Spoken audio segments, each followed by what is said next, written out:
我叫周旋，3万年前穿越到洪荒世界，成为阐教玉虚门下第13位金仙。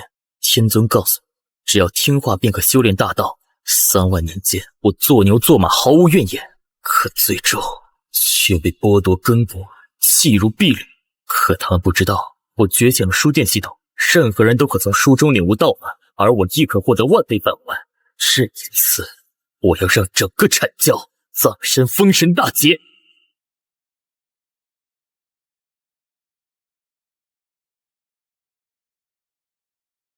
师兄，住口！你不配叫我师兄。为何？为何？你入教3年，与我等并列金仙，可却是个纯粹的废物。你在阐教1天，我12金仙便丢脸1日，我玉虚宫的颜面便损害1分。哼，没错。更何况你是人族，一个低贱卑劣的种族，你们这样的人没资格留在阐教。今日我便废你修为。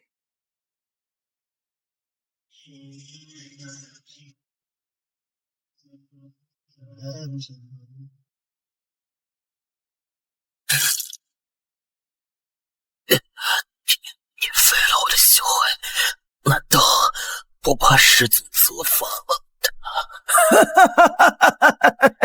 师尊责罚？之所以把你逐出山门，便是师尊的旨意。你不会真以为就凭你一个资质低下的人族，也配听师尊传道？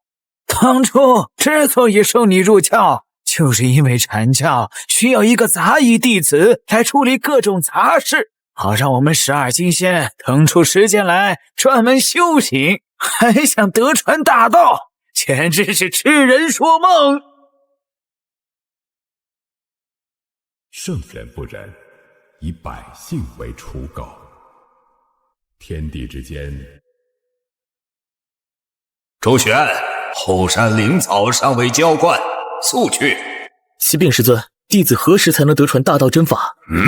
急功近利，道心不纯，如此心性，如何能修得大道？退下！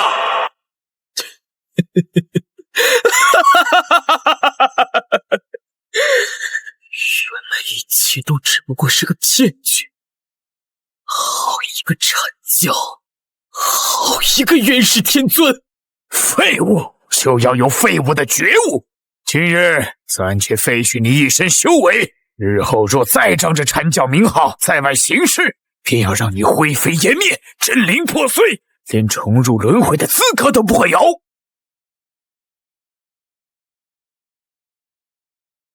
元始天尊，阐教12金仙，今日之辱，我周旋必要讨回来。传说书店系统绑定成功，书店中的任何书籍皆可让洪荒生灵悟道，主人则会获得万倍返还。系统，我叫周旋，阐教弃土，觉醒了一个名为传说书店的系统，只需要把上辈子看过的玄幻小说写出来，任何生人都可以从中领悟神话加强版功法，斗破苍空，盖天，至真世界，上架，通通上架。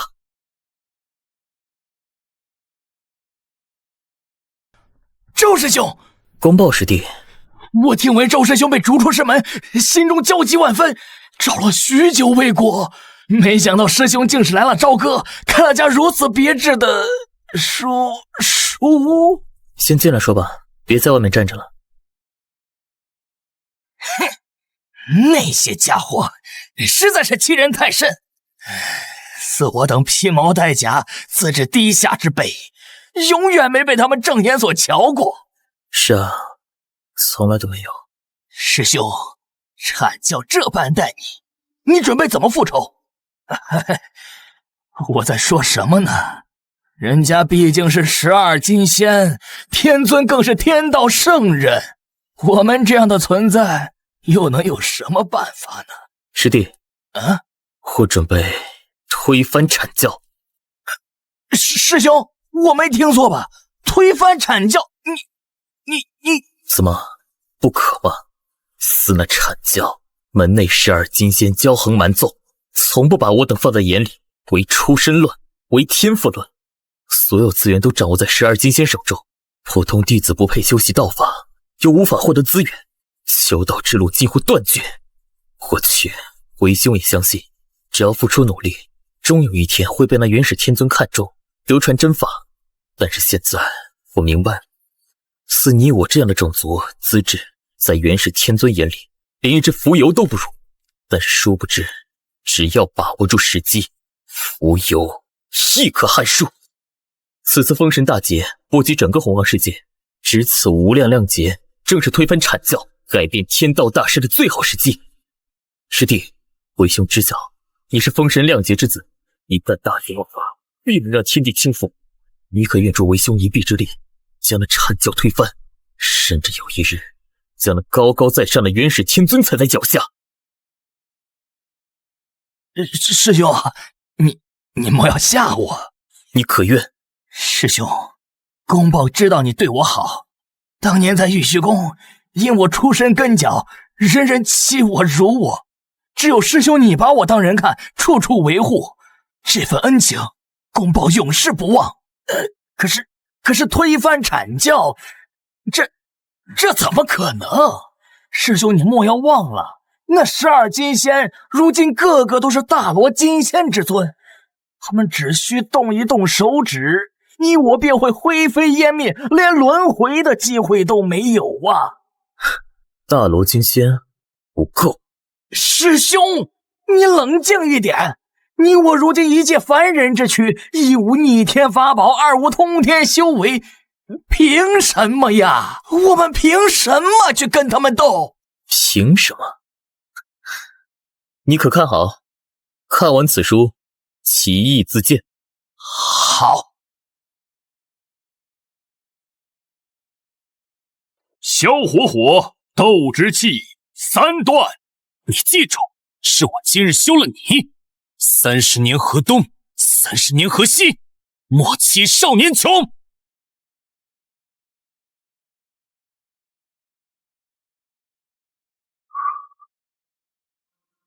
纳兰然，你给我滚出来！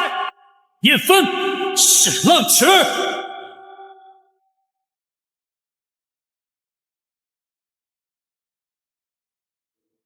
萧火火，你必须留下接受我宗调查。你还不够格。30年河东，30年河西，好一个30年河东，30年河西，莫欺少年穷。阐教众仙欺我压我，但总有一日，我不要任何人踩在我申公豹的头上。这是书中火帝的星霜地心火，这怎么可能？这分明是斗破苍空里杜撰出来的异火，怎么会出现在我手里？这便是我的筹码。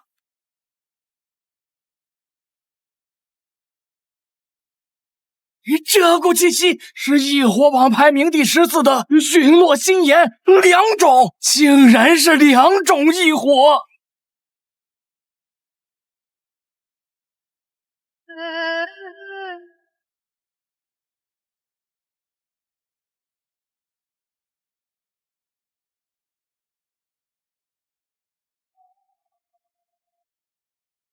师兄，这是……你心里想的是什么，便是什么。师兄，我承认我刚才声音有点大，兄若不弃，胞弟原本……想好再说话。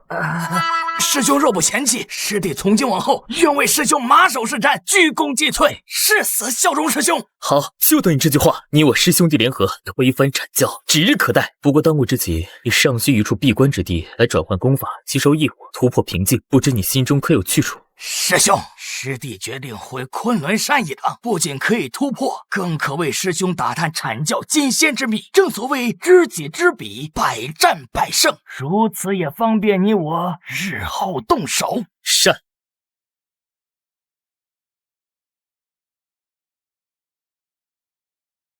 成功了。我竟然只用了1天就突破到了太乙金仙，这在以前是数百年苦修都未必能达到的境界。师兄没有骗我，书中竟然真的有乾坤。是玉虚金钟，100年一次的阐教论道大会开始了。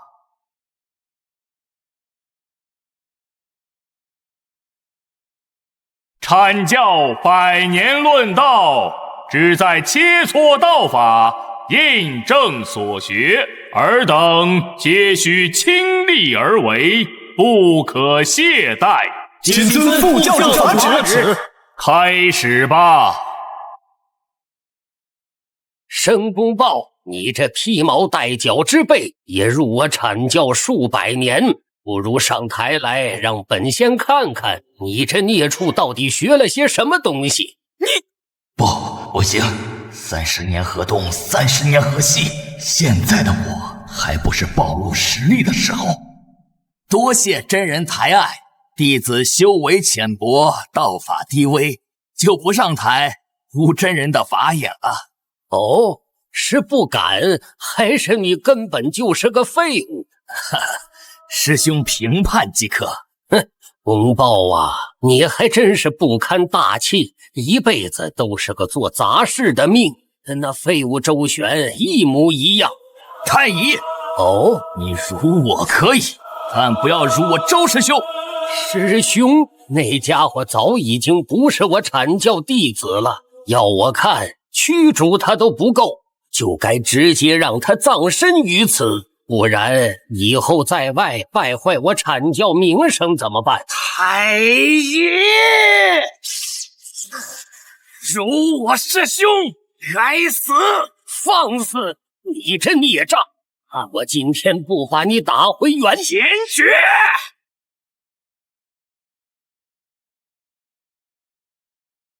这是什么火焰？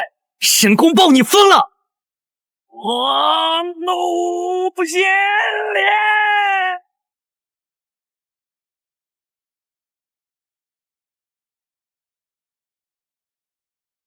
我怒先烈！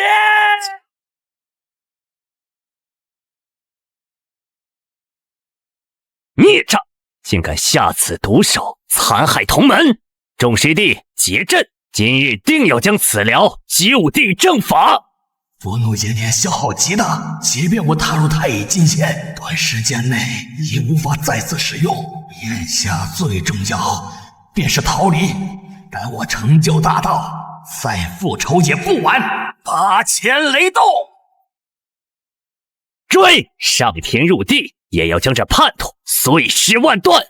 还我法旨！申公豹叛教欺师，残害同门，罪无可赦。阐教上下见之，格杀勿论。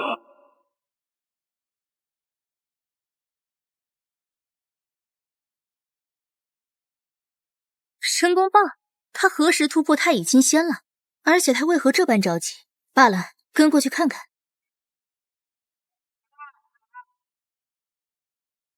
一座凡间的书店，他拼死投到这里，还如此恭敬，难道说他这一身诡异的雷法，便是从这书店中得来的？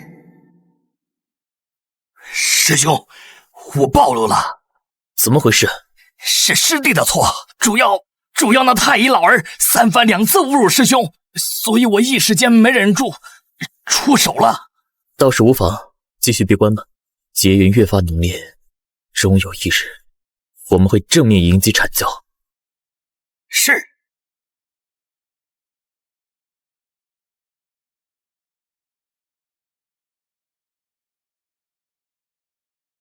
道友，此乃一件先天灵物，我想在此借阅一本书。可架上的书自行挑选。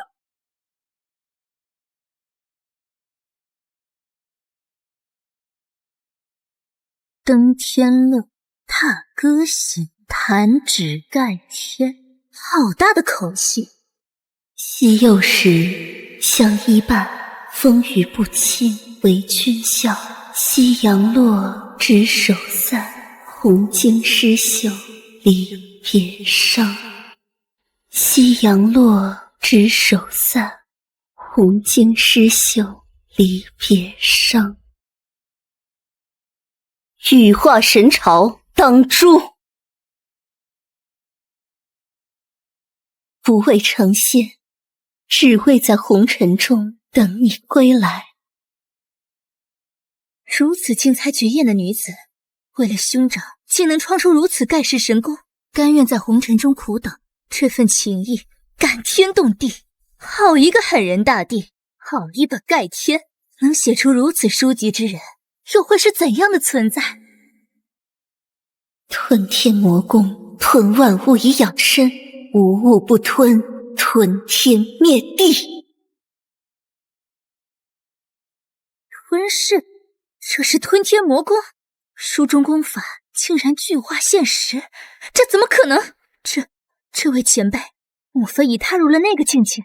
多谢前辈得赐机缘，这些小玩意儿不成敬意，还望前辈笑纳。不必了，我这里的规矩，一本书，一件先天领悟，规矩不可破。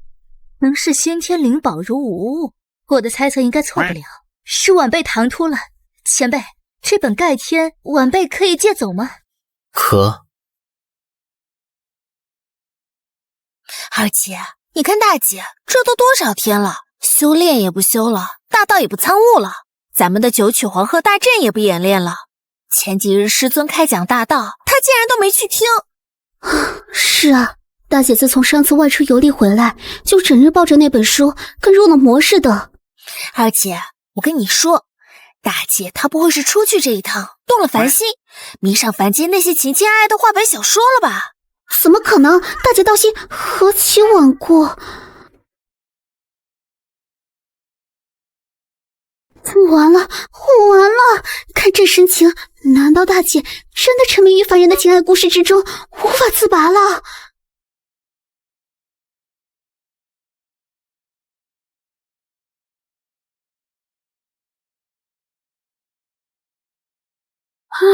这是好强的气势！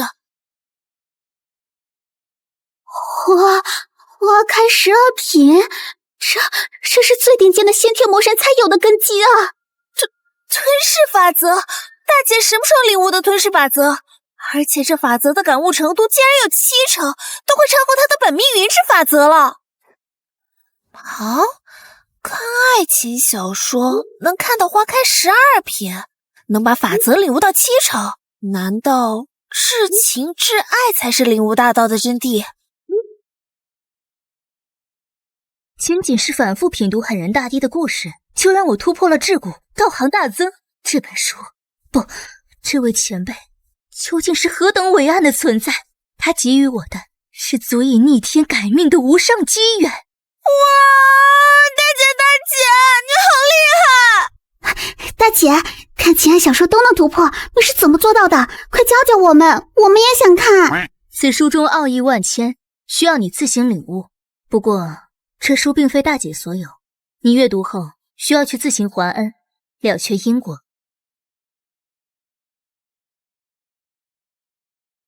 读者云霄阅读盖天，习得吞天魔功，反哺宿主，获得奖励神话进阶版吞天魔功。吞噬法则吗？不错。读者碧霄阅读盖天，沉浸于黑皇魅力无法自拔，恭喜宿主获得黄金神灵加强版。意外之喜。读者琼霄阅读盖天，为九龙拉关的宏伟所震撼，宿主获得奖励加强版九龙拉关3世通关。我操，这三姐妹未免也太牛逼了吧！黄金神灵就算了，这个琼霄竟然直接把九龙拉关给观想出来了，3世通关，贯穿3部曲的终极宝物，我操，先天至宝！九龙拉关版3世通关，先天防御至宝，可召唤3世之身，即过去、现在、未来3身，潼关内部自成一方大千世界。发了，我要发了！师叔，弟子亲眼所见，那申公豹实力大增，皆因误入了一家书店，而店主正是正是不久前才被逐出的周旋。你的意思是，申公豹之所以实力变化如此之快，有可能是误入了一个书店，而这个书店是周旋这个阐教弃徒开的。千真万确，弟子所言绝无半句虚假。知道了，你先下去吧。周旋，一个被放弃的废物，要那么多机缘又有何用？周旋，这泼天的机缘，何该归我阐教，归我赤精子所有？周旋，出来！哼，终于还是来了。这阐教的鼻子倒是比狗还灵。何事？师弟，当真没想到，离开阐教后，你竟开了一家书店，不行吗？当然可以，我刚看了一眼，只需要灵宝，便可阅读其中书籍。这里有3道灵宝，我要进去带走3本书。那还真不行。这是为何？师弟，莫要因为之前的矛盾而破坏规矩。第一，我被驱逐出教，便不再是阐教弟子。第二，书店为我所开，规矩也由我定。第三是什么？第三，阐教与狗不得入内。放肆！你这孽障！念你昔日作为阐教门徒，本先给你一丝薄面，但你竟敢如此侮辱师门！好，今日我便带师尊出手，好好管教管教你这个畜生！师弟稍安勿躁。黄成子，每次有好事都逃不过这家伙的狗鼻子。大师兄，您怎么来了？这点小事何须劳烦您大驾呀？周旋，只要你愿意将这书店里的所有书籍尽数交出，我可以对你之前的所有过错既往不咎。抱歉，规矩已定，不能破。阐教与狗不得入内。还我！你这不知死活的东西！今日我便让你知道何为天高地厚。大师兄息怒，与这等孽障动手，有失您的身份呐！这就是阐教进献，丑态百出，真是可笑。哼，周旋，你不会真以为今日你能安然脱身吧？出来吧！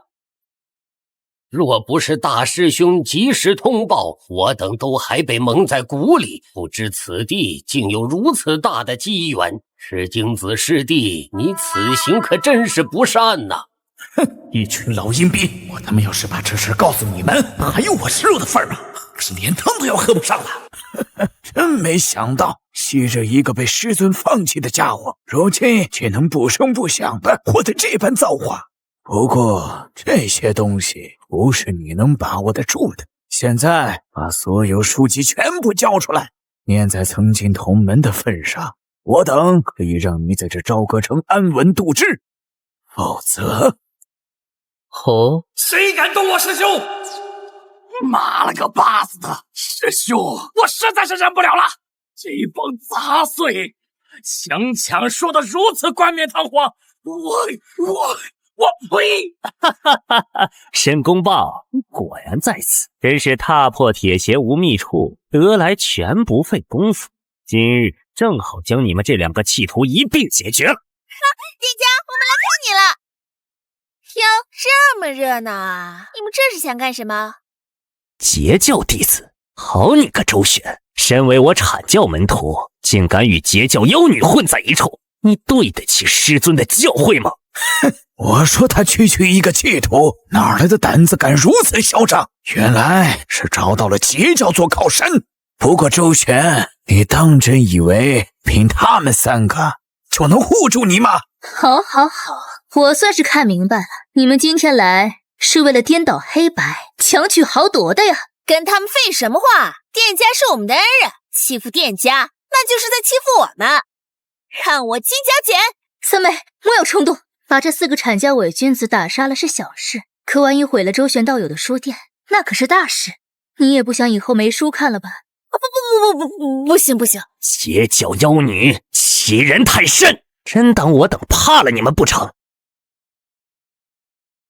辱我书店，现在还想欺我客人，你们当真以为我周旋是任人拿捏的软柿子吗？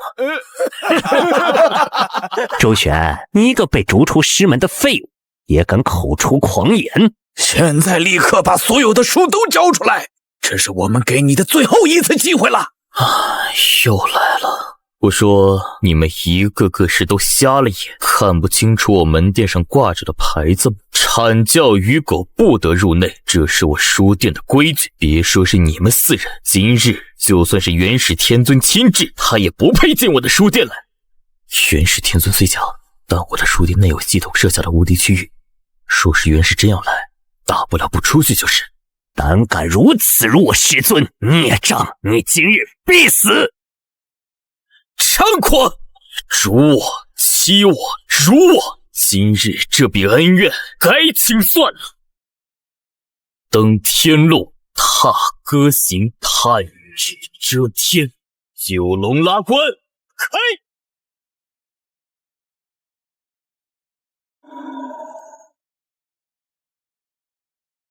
此等异象究竟是何人所为，竟能引动如此恐怖的气息？天机混乱，亮节之气暴增，哈哈哈，有趣有趣。九龙拉关，如此景象，闻所未闻。洪荒要出大变数了。好大的手笔，好强的气息，这变数究竟是福是祸？欺元太甚！上古至今，我龙族虽已没落，但纵观整个洪荒，何人敢以我族龙师为坐骑，拉一副青铜巨冠？这与当众鞭尸送葬有何区别？又能如何？我龙族势威终究是没落了呀！大姐，我不是在做梦吧？周玄道友他竟然有如此神通，这就是周玄道友书中描写的符杀法门吗？太可怕了！原来这才是师兄真正的实力。不可能，这绝不可能！一个被逐出师门的废物，怎么可能拥有这等逆天手段？九龙拉关，这股荒古气息，这究竟是什么级别的法宝？不，这已经超越了法宝的范畴。机缘，天大的机缘！若是能得到此物，什么翻天印，什么诛仙4剑，统统都是垃圾。我广成子将成为真正的玄门第一人。周玄，此等神物蕴含无上大道，有德者居之。你一介凡人，德不配位，根本不配执掌如此天大的机缘。不错，此物与我阐教有缘，理应由我等执掌，方能光耀洪荒。周玄，速将此机缘交出，我等或可饶你一命。周玄道友慷慨解囊，让我等得观其书，更是舍得将如此惊天动地的机缘展现在我等面前，这份恩情我们不能忘。大姐说得对，士为知己者死。这4个阐教伪君子想抢道友的机缘，先问问我的金角角答不答应？3位仙子所言极是，况且再说了，万一周师兄一高兴，再给我等看几本别的书，我等岂不是……善，凭尔等4人也敢妄想夺取前辈机缘，找死！这一天终于来了，今日就拿你们4个金仙来祭奠我周旋的大道之路。敢动我师兄，先问过我申公豹手中一火。你们阐教弟子向来都是一群眼高于顶、自命不凡的伪君子，今天就让你们知道什么叫天外有天。放肆！区截教旁门，也敢在我等面前殷殷狂吠！申公豹，你这叛徒！三小，你们是想挑起2教大战吗？战便战，我截教何曾怕过？30年河东，30年河西，莫欺公豹穷！今天就让尔等见识一下手中异火之厉害！道火3玄变！你这是什么异火？威力竟如此恐怖！休得猖狂，看我手段！阵起！如此恐怖的杀劫之气，这是什么杀阵？为何我从未见过？哼，你不需要知道，好好享受我为你准备的天地大劫吧。不，我的法力，我的道行，这是什么鬼东西？天道之下，众生皆苦，入我关中，方得安息。葬天关，出葬天，葬地，葬众生。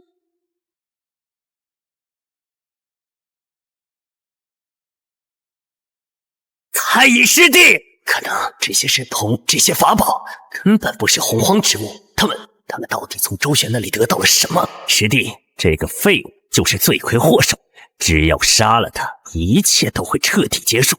没错，擒贼先擒王，师兄说的对，拼了！燃我精血，破法入邪。周旋，你这个废物，都只因为你过往的一切，你的修为，你的身份，全是我阐教赐予你的。我们让你做什么，你就该做什么。为什么不听话？为什么不乖乖将这些机缘交出来？只要你交出来，就什么事都没有了。这个该死的叛徒废物，去死吧！人以类聚，物以群分。我现在终于明白，过去为何与你阐教永远存在着一种隔阂，因为我是一个人，一个有人格的人，而你们做人要有人格，做猪要有猪格。我虽不知你究竟是何物化形，但很显然，你现在披着一张金仙的皮，却没有金仙的格调，顶着个人样，却没有完整的人格。你们的内里依旧是未开化的混沌，依旧是畜生的行事风格，还妄谈什么圣人教统、天道正宗，全是假的。本质上不过是一个野蛮的畜生，不辨人意，无配为人。小畜生倒是牙尖嘴利，但这个世界终究是弱肉强食，强者为尊。只要拿下了你身上所有的机缘，就都是我的。给我死来！先天一气大擒拿！既然道理你不听，那在下也略懂一些拳脚。落！不可能，这绝对不可能！你不过区区地仙，怎么可能使出这等神通？出手之前，麻烦你先搞清楚状况。都说这是我的世界，那自然一切都由我做主。周旋，你该重伤广成子师兄。周旋，你要是识趣，就马上交出手中机缘，否则我等回到玉虚宫之后，必定上禀师尊，到时候后果自负。不自量力。是。这就结束了，不愧是前辈，改天换地入探囊取物。师兄牛逼！虚手投足便引动天地为力，天出法随，一念镇压3大金仙。这等威势，这等手段，周旋道友，你究竟走到了何等高深莫测的境界？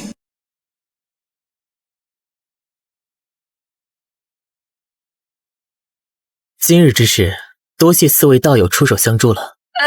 不敢，师兄言重了，我们就是摇旗呐喊，根本没帮上什么忙。是啊，跟道友您比起来，我们那点道行简直就是班门弄斧。我一个开书店的，也没什么奇珍异宝可以答应各位。不过我这店里别的不多，就是书多。4位若是不嫌弃，日后有空可以常来我这里看看书，或许会有意想不到的收获。还有，难道这满屋子的书都和我们看的一样？每一本都蕴含着一个完整的大道世界。3000多本书，就是3000多个大千世界。天哪，这岂不是说周旋道友凭一己之力便创造了3000圣元道场？此等存在早已超越了我们的认知，他的身份绝非我等能够揣测。我们只需知道道友是有非敌，便已是天大的机缘。多谢道友厚爱，我姐妹3人日后定当常来叨扰。今日天色已晚，我等便先告辞了。师兄，我也该告辞了，我得赶紧找个清静的洞府，好好看书。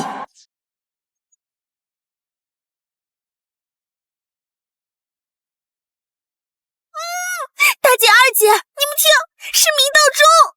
明道中晓，难道是？没错，千年一次的结界大比又要开始了。大姐二姐，这次大比我们可要好好表现，凭我们现在的实力，再加上道友书中的无上妙法，干倒多宝师兄，拿下无当师姐，还不是手到擒来？到时候咱们3霄就是截教当之无愧的大姐大，门下所有弟子见着我们都得喊一声师姐，咱们在碧游宫啊横着走。吞万物以养自身，以凡体演化混沌体。这吞天魔功绝对不仅仅只是吞噬法则显化这么简单。原来如此，是以吞噬为主，造化为辅，一攻双法则的体现。只有如此，才能不断进化。不然的话，成千上万种体质傍身，本源之间相互冲突，肉身怕是早就爆了。生于虚空，葬于虚空，独守轮回海，血披不死山，星空绝唱。我虚空大帝一生不弱于人，壮哉！我虚空大帝，壮哉！我神族大帝不朽！完了完了，是不会是读书读傻了吧？大姐，这可是咱们结教1000年才一次的大比啊！你不去参加了吗？参加大比能获得这吞天魔功吗？当然。那参加大比能习得这书中的万化仙诀，领悟一念花开，君临天下的无上神通吗？好像那参加大比能让我获得大道法则感悟吗？能让我领悟吞噬法则的真谛吗？能让我修为精进，元神之花开满12品吗？大姐，这是大比，又不是……既然都不能，那我为什么要参加？算了，大姐是指望不上了，我还是找二姐吧。虚空大帝真的好苦啊！他明明有不死药，却只活了1世。苍天鹅堡虚空啊！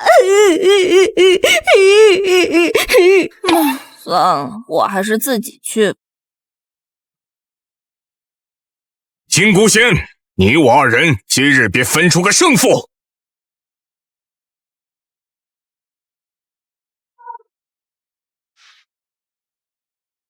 师弟呀师弟，多少年了，还是这老一套，且看师兄手段。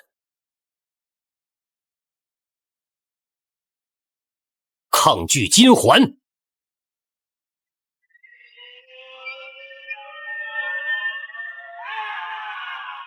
什么？师弟，光凭蛮力可不行。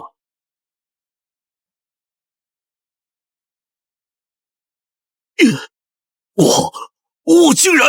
师弟，你的血脉神通固然强大，但终究是外物，过于依赖便会疏于对大道本身的参悟。你还是要好生修行，须知大道才是正途，切莫本末倒置。哼！这就结束了？还以为随时七仙打起来有多惊天动地呢。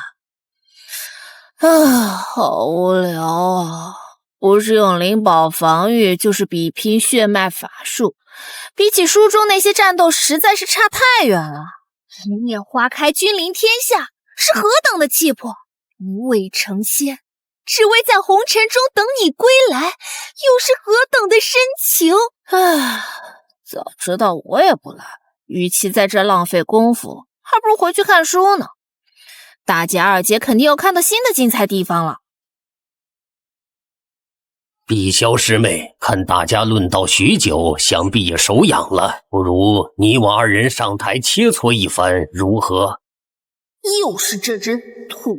以前没看书的时候，我修为不如你，受你几句嫌弃也就忍了。现在本姑娘得了盖天传承，你还敢来主动找茬？那我这书岂不是白看了？怎么，碧霄师妹是不敢应战吗？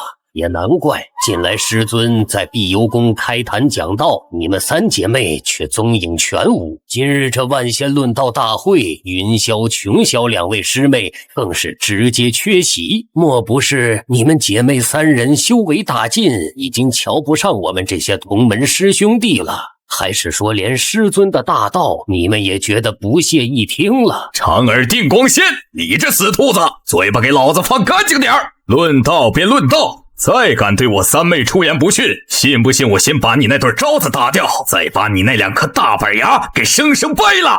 赵公明，你可恶的赵公明，每次都护着这3个丫头，等着吧，总有一天我一定要你好看。3妹，别理这疯兔子，要不要兄长替你上台，好好教训他一番？多谢兄长维护，不过区一只兔子精，还没资格让兄长出手，这次便交给我吧。3妹，你三妹好像与以前不一样了，多了一种无形的自信和霸气。这碧霄怎么回事？怎么感觉和之前不一样了？长耳师兄，既然你盛情相邀，那师妹就陪你好好论一论这道。皇王，我黄金神灵进。区灵宝空间也想困住我，另根清净竹。不我幻法，师兄，你到现在还没搞清楚吗？这不是幻境，这是我道，我的世界，光谷圣劫，看！这是什么力量？三妹她究竟得了何等机缘？人族无大帝，九大圣体，战苍穹，六道轮回拳。不，这不可能！这是什么道法？啊！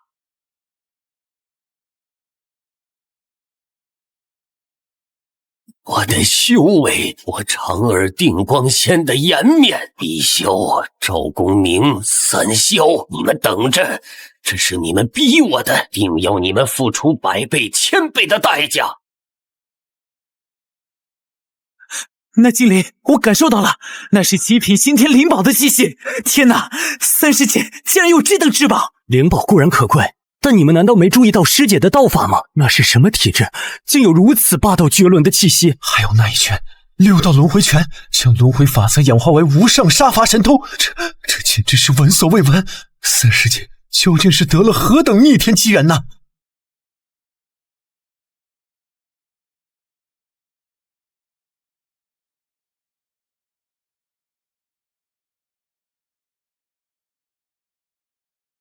不对劲儿，太不对劲儿了！三妹的性子我最了解，单纯率真，于修行一道虽有天赋，却绝无可能在这么短的时间内对轮回大道有如此恐怖的领悟。这种脱胎换骨的变化，只有一种可能，他背后定然有一位无法想象的高人前辈在指点。哎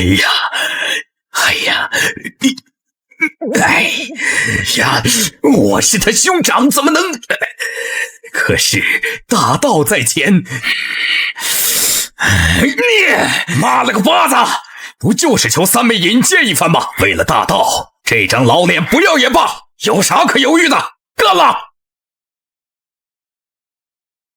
长耳定光仙拜见接引准提2位圣人。长耳道友，你不在东方金鳌岛侍奉通天师兄，来我这贫瘠的西方作甚呢？圣人明鉴，小人经过一番深思熟虑之后，毅然决然决定弃暗投明。哦，此话怎讲？通天教主有教无类，门下鱼龙混杂，道行逆施，早已气运衰败，吾辈修士自当顺应天道大势，截教逆天而行，败亡乃是定数，大师不可改也。小仙愿投入西方教门下，为天道正统贡献一份绵薄之力。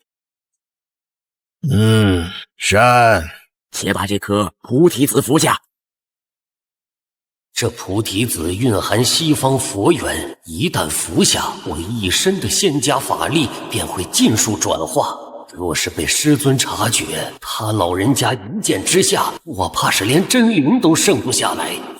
道友放心，我等既然出此谋划，那必定是万无一失。此菩提子能为你遮掩天机，转化法力于无形，就算是通天师兄当面，也发现不了任何异样啊！而且只要你愿意配合，待大劫过后，我便许你一尊佛位，你便是我西方教的定光欢喜佛，尊享无上果位，永驻极乐世界，岂不比在截教当个随侍七仙快活？欢喜佛，弟子愿意，弟子愿为2位圣人效犬马之劳。只是弟子还有一个小小的条件。哦，说来听听。大劫之后，那截教3霄，尤其是云霄和碧霄，可否交由弟子处置？弟子仰慕3位仙子久矣。善，如与我西方有缘，当得此果位，区区3个女仙，允了。多谢圣人，多谢圣人，弟子定当为西方教鞠躬尽瘁，死而后已。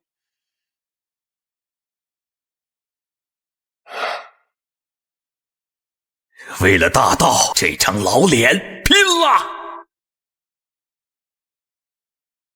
是谁敢闯本仙子的洞府？哈，大哥，你怎么来了？见过大哥。我来看看你们。大哥，你这几百年都不登我们三姐妹的门，今日怎么有空大驾光临？无事不登三宝殿，说吧，遇上什么难处了？没什么难处，就是许久未见，特地来看看你们。好吧，三妹，是为兄有事相求。那啥，能不能给大哥也介绍一下你们认识的那位高人呢？能不能帮我引荐一下那位高人？不好意思，我受过严格的训练，一般是不会笑的，除非忍不住。三妹呀，三妹，你这性子真是一点没变。为兄是诚心求教，你就别拿我开玩笑了。谁跟你开玩笑了？喏，你想要引荐的高人，不就在这里面吗？这书是好书，可这怎么会是高人呢？碧霄，莫要胡闹，这分明是一本书啊！我没骗你啊，书里真的有好多好多前辈高人。你看啊，我现在的黄金神灵，还有新炼成的荒古圣体，以及那套威力无穷的六道轮回拳，都是我进入书中世界里面的前辈看我骨骼清奇，硬塞给我的。不可能，这世上怎可能有凭空创世？难道三妹真的不是说谎？此言当真？书中真有世界？好了，三妹，别再逗你大兄了。哎呀，大姐，你怎么这么快就拆穿人家了吗？一点都不好玩。大兄，三妹的话半真半假，她这一身机缘确实是看书所得，但这书并非凡物，乃是一位隐士前辈高人亲手所书。原来如此，我就说嘛，世间哪有如此奇事啊！难道你们……没错，一切如大兄心中猜测那般，我们三姐妹都得到了无上机缘。我操，花开12品，而且还是大罗金心圆满，圣人之下最顶尖的标志，大姐竟然已经到了这一步。三位妹妹，不知能否为为兄引荐一番，拜见这位前辈高人？引荐倒是可以，不过那位前辈性情随心，是否愿意见你，是否愿意赐下机缘，就不是我等能决定的了。这是自然，只要能见前辈一面，便已是天大的福分呐！这都快半个月了，一个客人都没有，早知道就把书店开在闹市了。前辈，我们又来看你啦！不错，修为又有精进，看来上次给你的书，你很认真的在看。前辈，这是我等的一位兄长赵公明，他久仰前辈大名，特来拜访。赵公明，结交万门大弟子，手持24颗定海神珠，坐下黑虎，他怎么来了？晚辈赵公明拜见前辈。前辈，晚辈愿以此物换取一次在店内看书的机会，还望前辈恩准。可东西放下，自己去看吧。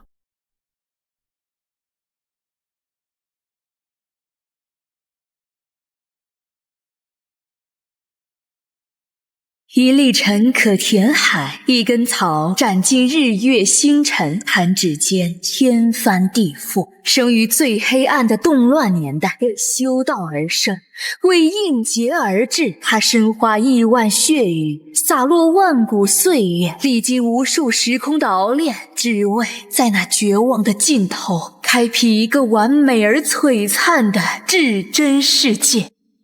一粒尘可填海，一根草斩尽日月星辰，这是何等宏大的气魄呀！哪怕我安南区一省，我原始帝城上将无敌世间，日风老不朽断，干尽先王一九天。送我真名者，何在轮回之中得永生？此人的气魄，此人这股唯我独尊的霸气，即便是师尊通天道人都没有这种感觉。洪荒的6大圣人似乎都缺了这样一种近似无敌却又不是无敌的感觉。那不叫感觉，叫逼格。哎，大姐二姐，你们说大兄能领悟到什么东西？大兄跟咱们看的书都不一样，这谁能知道？深不可测。虽然无法确定，但是从你我几人以及之前的申公豹来看，但凡是从前辈这里获得的能力，都与书中之人相性相合，或者映照出了我们内心最渴求的东西。内心最渴求的东西？那大兄最渴求的是什么？很难想象，堂堂截教万门大弟子，威名赫赫的赵公明，内心最渴望的不是大道，不是修为提升，也不是功法灵宝，而是与其实力相匹配的逼格。虽然能理解，毕竟装逼一时爽，一直装逼一直爽，但是这里可是洪荒世界啊，关系户和大佬遍地走，在他们面前装逼，那不是装逼遭雷劈吗？算了，希望这个家伙在不久之后的封神大劫里，不会真的喊出那句三霄师妹救我。我悟了，我终于悟了！哪怕我赵公明需一手托起截教重担，照样无敌于世间。镇海边，定海珠，斩尽产仙灭九天。天不生我赵公明，洪荒万古如长夜。还真让他把逼王的传承给学去了，这是多想不开，才把装逼刻进 DNA 里啊！祭见天尊，为何不拜？大姐二姐，大僧他是不要命了吗？竟敢说出这等大逆不道的话！现在你终于明白大兄内心最渴求的东西是什么了吧？大兄，你安心的去吧，都怪我。要是陛下早知道你这么喜欢装逼的话，说什么也不会带你来看书的。唉，安澜，此尊先王真乃吾人生启迪导师，只可惜很是书中人物，不能与其把酒言欢，可惜可叹。这是风矛不朽盾，书中世界独属于安澜的至宝，竟然真的出现在了现实中。原来如此，这才是此书最大的机缘呐！多谢前辈赐予无上机缘，此恩此德，赵公明永世不忘。与我无关，这一切都只是你自己的机缘罢了。西伯侯，贫道与你有一事要讲。仙长请讲。我阐教愿倾全教之力，助西岐伐纣，定鼎天下。仙长此言当真？但事成之后，西岐需答应我阐教一个条件。仙长请说。新人主登基需自降位格，从人皇变为天子，从此人族共主，即为上天之子，奉天承运。从人皇变为天子，人族气运必定大减，我姬昌岂不是成了人族的千古罪人？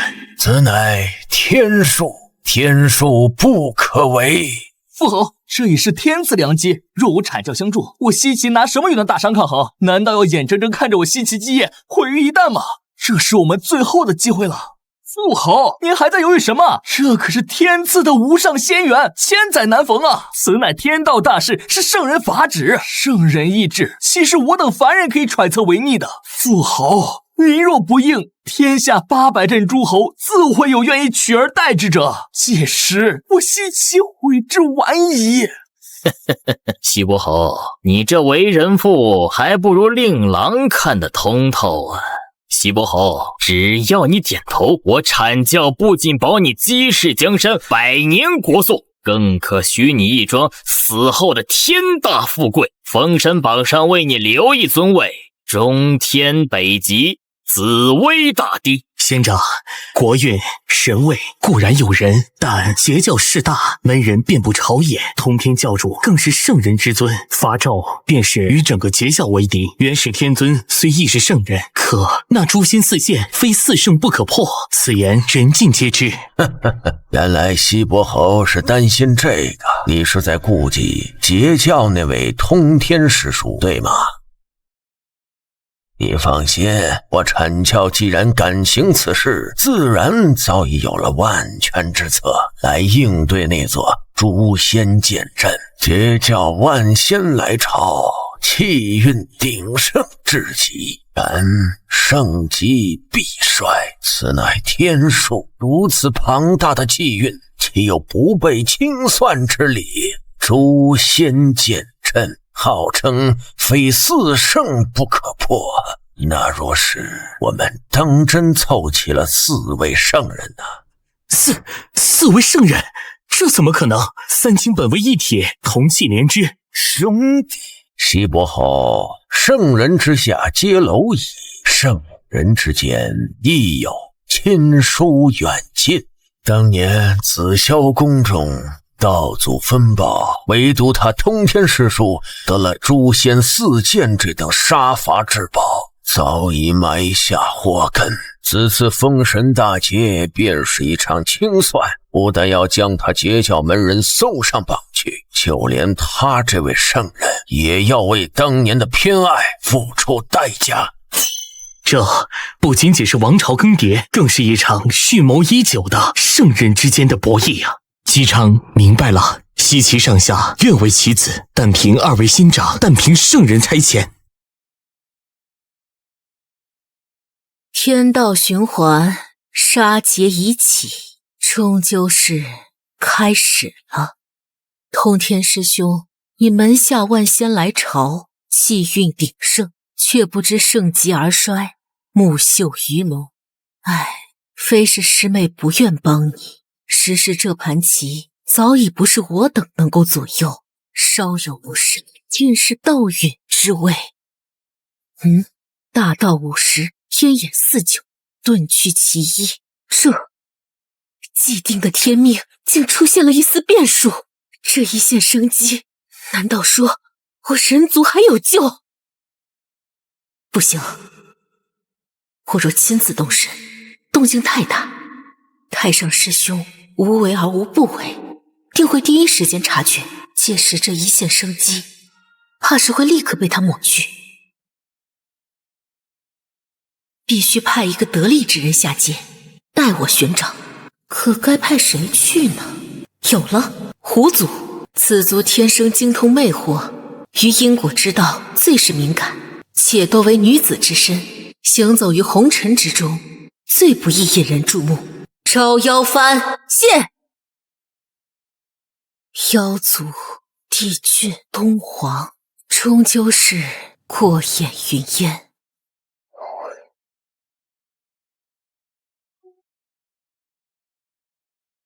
招妖翻斗，万妖听令。是，女王娘娘在召唤。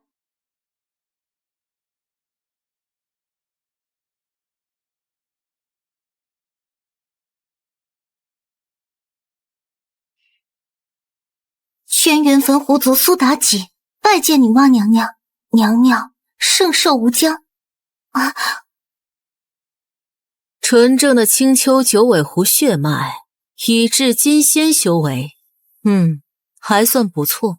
蒙娘娘谬赞，妲己愧不敢当，不知娘娘召唤有何法旨？我召你前来是为了那冥冥之中的一线生机，请娘娘法旨，妲己万死不辞。天道之下，人族当灭，圣人亦不可逆。然我推演天机，于无尽死局之中寻得了一线生机。这一线生机就在人间的都城大商朝歌，你需下界前往，带我寻到它，并守护它。娘娘，朝歌城大，人海茫茫，妲己不知该从何寻起啊！我亦不知其具体所在，但你狐族天生于因果之道敏感，当你接近时自有感应。此事若成，我便收你为亲传弟子，传你无上大道，如何？娘娘放心，妲己便是拼了这条性命，也必不履命为娘娘寻得那一线生机。去吧。累死我这只狐狸了，这都找了半个多月了。娘娘说的那种感觉到底是什么感觉？我把朝歌城都快翻过来了，那一线生机到底在哪儿啊？咦，这什么时候多了家书店？看书一次去一件先天灵宝，这老板是想钱想疯了，还是专门坑我这种涉世未深的狐狸精的？哼，我倒要看看是何方神圣，敢如此狮子大开口，看我不给你点颜色瞧瞧。不错不错，经过我这大罗金仙级别的比例润色，再配上这几幅插图，这本《金瓶梅》才算得上是真正的传世经典 ，TOP 级别的艺术品。果然有鬼！寻常凡人见到我的容貌，不失魂落魄，就算心智坚定了，他竟只是慌张。这家店绝对不对劲。老板，你这门口写的可当真？一件先天灵宝，换一次看书的机会？当然，小店诚信经营，童叟无欺。哦，那可是什么书都能看？自然，只要是我店里的书，什么都能看。那好，我就要看你手上这本，就是这本《金瓶梅》。看《金瓶梅》，你要不要听听你自己在说什么？不行，这本不行，绝对不行。哦，老板，你方才可不是这么说的。你说只要是你店里的书，什么都能看。别的书都行，唯独这本，这本有点特殊，看不成。就想看这本嘛，老板就通融一下，好不好嘛？你当真要看？要看。看也行，不过我可得提醒你，看之前最好做好心理准备，而且本店的书一旦选定，概不退还。哼，我妲己什么场面没见过，绝不会反悔，还心理准备，故弄玄虚。我看你这做贼心虚的样子，今天我非得拆穿你这黑店不可。你这写的都是些什么淫词艳曲，简直不知羞耻。是你自己非要看的，我可没逼你。再说了，本店规矩，一旦选定，概不退还。黑店，这绝对是黑店。可那是一件先天灵宝啊，就为了几页不堪入目的图画，就这么打了水漂。不行，我倒要看看你这书里到底能写出什么花样来。这哪里是什么不正经的验书，这分明是将阴阳大道双修法则揉碎了掰开了喂到你嘴里啊！这简直是无上宝典。我倒要看看你能坚持到几时。我操，看个《金瓶梅》都能看得法则显化，这是什么先天魅惑圣体啊？这粉色的魅惑气息，这天生异象，再加上这张祸国殃民的脸，除了九尾狐一族，不做他想。这个时间点，封神大劫将至，洪荒之名的狐狸精，似乎也只有轩辕坟那一只了。只是不知，这未来的妖后不在他的轩辕坟好好修行，反而出来乱窜，有意思。这就没了啊！老板，正看到最关键的地方，对于阴阳法则的感悟源源不断，怎么就断了？后面呢？什么后面？自然是没写完。为什么不写完？你何知我正看到关键处。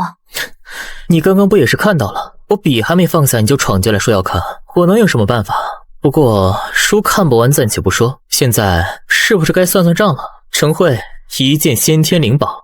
之前还当他是奸商，开了家黑店，可看完这书才知，此人对阴阳法则的领悟恐怕远在我之上，实力深不可测。这区一件先天灵物换来如此大道感悟，简直是天大的机缘，此人绝不可得罪。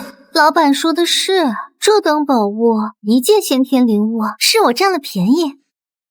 完了，我想起来了，之前为了突破金仙，我把积攒无数年的天才地宝全都用光了，现在我身上空无一物，这可怎么办啊？你不会是想赖账吧？啊，没有，我妲己一言九鼎，怎么可能赖账？那你的灵物呢？诗前段时间修行出了点岔子，为了突破瓶颈，不小心把灵物全都用完了，如今真的是身无分文。老板，你看能不能先赊个账，等我过段时间凑齐了再来给你，可好？抱歉，本店童叟无欺，概不赊账。哎呀，怎么办？付钱吧？没有，不付钱吧？我还有无尽的妖生没有享受，怎能急着投胎？哎，对了，有办法了。老板，你看我如今身无长物，实在拿不出先天灵物来。呵，不如这样，小女子愿为老板的贴身侍女，为您洗衣做饭、铺床叠被，甚至暖床也可以哦。拿这个考验本店主会经不起这样的考验。想白嫖做。检测到宿主触发特殊事件九尾妖狐的卖身契，妲己因阅读神话版金瓶梅，意外领悟全新法则阴阳和合之道，魅惑天成之法，房中侍奉之术。效果与宿主双修，可极大提升宿主阴阳法则感悟，获得极致修行体验。啊，这是什么啊？这本书里怎么会有这些东西？我怎么会突然懂了这么多？哎，羞死人了！不好意思，我刚才说话声音有点大了。啊？我这个人平生最喜欢挑战，既然你把话说到这个份上，那我就给你这个机会，就当是挑战一下我心中的软肋吧。天机混乱了，此次封神大劫竟生出我也看不透的变故，有趣。连女娲师妹的娲皇宫也因此变数而气机浮动，看来是坐不住了。变数断去其一倒是有趣，不过天道大事不可更改，人族当有此节，无需所谓的生机，一切按定数来便好。玄都，弟子玄都拜见老师。大罗金仙巅峰，道心稳定，7成的法则感悟，善。谢乃老师教导有方，弟子不敢居功。老师召弟子出关，不知所为何事？封神大劫本是天道定数，人族何该有此一劫？然其中生了一丝变数。变数？此变数无意看不透。什么？连老师您都无法推演其来历？这怎么可能？大劫将至，天机早已混乱不堪，纵然是圣人，也无法窥其全貌，如一团乱麻。可万事万物皆在天道运转之中，封神榜上诸神明会早已注定，怎会凭空生出变数？这便是此变数的可怕之处。它如同一颗投入镜湖的石子，哪怕是微小的举动，都会让原本既定的未来生出10000种可能，引起滔天巨浪。此次唤你前来，便是要你下山去寻出这个变故。弟子遵命，只是不知该如何处置此人。若他识时务，愿意顺应天道大事，便可饶他一命；若他执迷不悟，妄图逆天而行，便将其从这方天地间彻底抹去。弟子并不负老师重托。此行凶险，这个变数能蒙蔽天机，必有不凡之处。此乃为师的太极两仪拂尘，你且带上，关键时刻可布下两仪微尘大阵，护你周全。谢老师赐宝。你且去吧，此行也可当对自身的一种磨练。老师虽未言明变数身在何处，但此番亮劫因人族而起，朝歌城为人族气运中心，乃大劫漩涡之眼。此变数若想蒙蔽圣人探查，唯有借助这磅礴的人道气运，方有一线可能。他一定就在城中。申公豹，他不是早已被逐出阐教了吗？不对，他的修为怎会精进如此之快？这般速度简直匪夷所思，竟已直追12金仙。他这是要去何处？等等，那个方向是百家书屋。申公豹修为暴涨，定然是得了天大的机缘，而这机缘难道就与他去的那个书屋有关？莫非那个搅乱天机的变数就是书屋的主人？就是这里了，任你手段通天，能遮蔽天机，但今日我玄都今日定要揭开你的真面目。公子，这力道可还行？不错。那手法呢？尚可。那公子可还舒服？舒服。那公子可还满意？满意。公子，既然您这么满意，那我能不能再看一本书呀？就一本。不行。为什么？陆家伺候的不好吗？你现在的洗衣、做饭、按摩，包括暖床，这些是你上一本书的价钱。想看新书，就得付出新的代价。可惜，除了当个贴身侍女，你好像没什么别的价值了。谁说我没有价值？我还可以陪你。卢家精通的房中之术，阴阳相合，绝对能给公子带来极致体验，好不好嘛？一本就一本。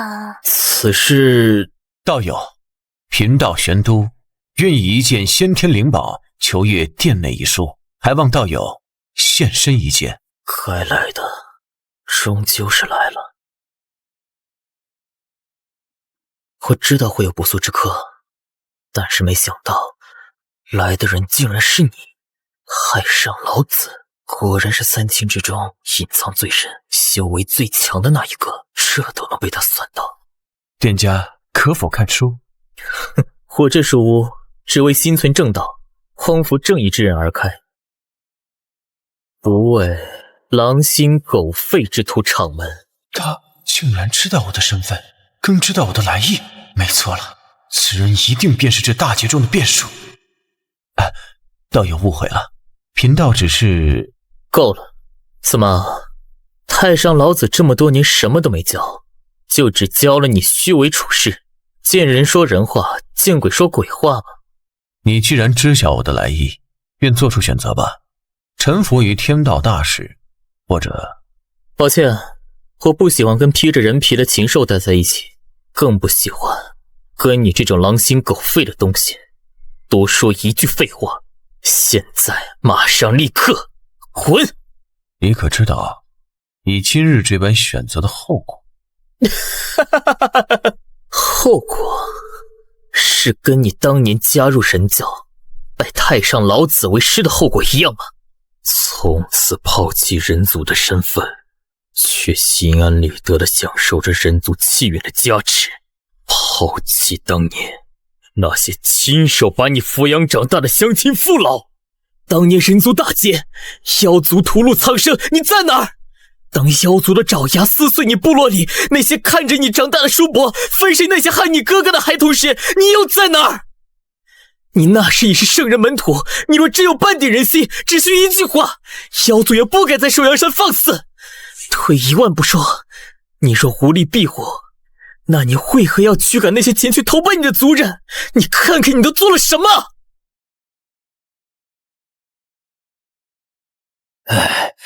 大家贼，坚持坚持，前面就是首阳山，是玄都子的地盘了。长者，那玄都子真的会庇护我们吗？他可是圣人门徒啊。放心，玄都那孩子是我看着长大的，当年若没有我们部落每天1、2碗饭养着，他早就饿死了。这份情谊呀，深着呢。只要进了他的地盘，妖族绝对不敢再动手。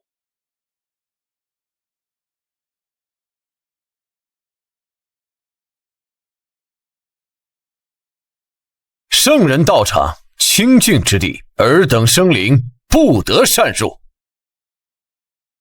玄都子，是我呀！我是你隔壁的老张叔，你忘了？小时候你没饭吃，常来我家，是我家婆娘给你盛的饭呐。玄都上仙，求求您发发慈悲，就让我们进去躲一躲，我们保证绝不污染圣人道场。等妖族退了，我们立刻就走，绝不多留片刻。我再说一遍，圣人道场，擅入者斩。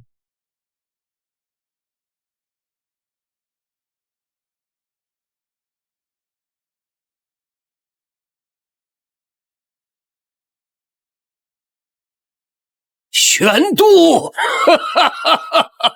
既然做了圣人的狗，就夹紧尾巴，千万别让人知道你曾是人族。我怕将来会有人族亲手打死你这畜生。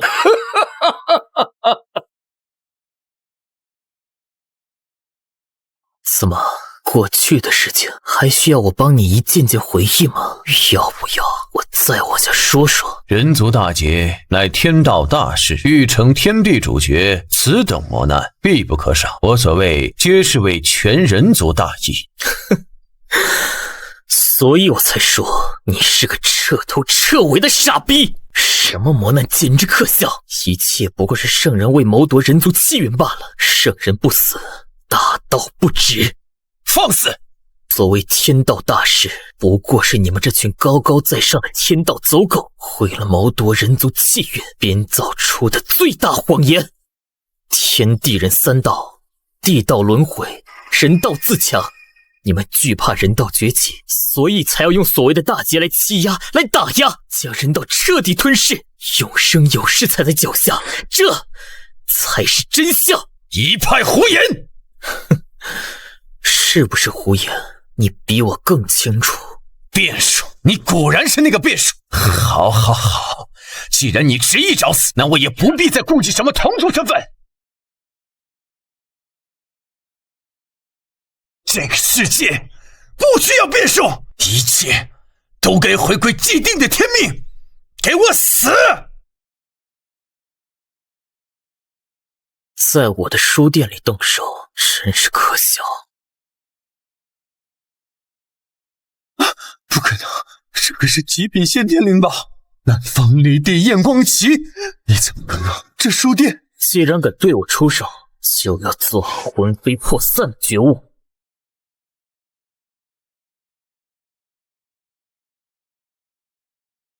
欢迎来到我的世界。陌生的灵宝，闻所未闻的神通，果然是你，就是你这个变数。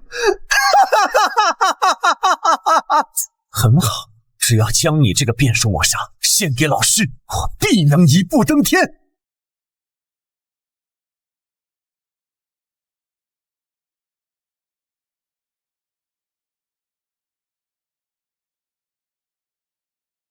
什么？穿过去了？这不可能！我的乾坤图乃是仿照先天灵宝炼制，内蕴乾坤可收天地，为何会对你无效？好一个变数，手段果然诡异莫测。幸好临行前，老师算到此行会有波折，特将此至宝赐予我护身。周旋，能见到此，是你的结束，也是你的荣幸。亮仪微尘大阵开！周旋已可识此阵，这乃是家师的成名手段。亮仪微尘大阵，乃至洪荒之中排名前10的无上杀阵，能死在此阵之下，你也算死得其所了。雕虫小技，也敢在我面前班门弄斧，狂妄！死到临头还敢嘴硬？也罢，就让你见识一下什么才是真正的力量。荒古圣体，开！这是什么气血？如此磅礴的生机，堪比上古祖屋不，甚至比祖屋还要恐怖，这怎么可能？6道轮回拳，呼！哼，虚想生世，就算你有无足一般的肉身又如何？我这大阵乃是圣人所赐，自成一界，隔绝万法，绝对不可能被……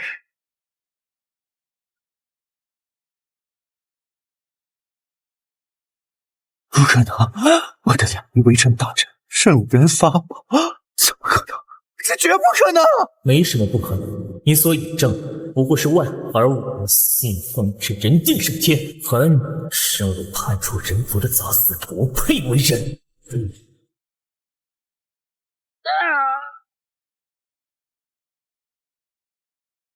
本来以为来了个多强的对手，原来只是个小瘪三。吞天魔功，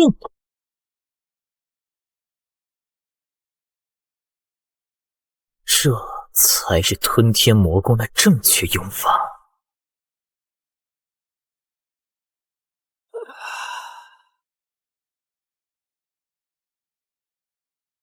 出来吧。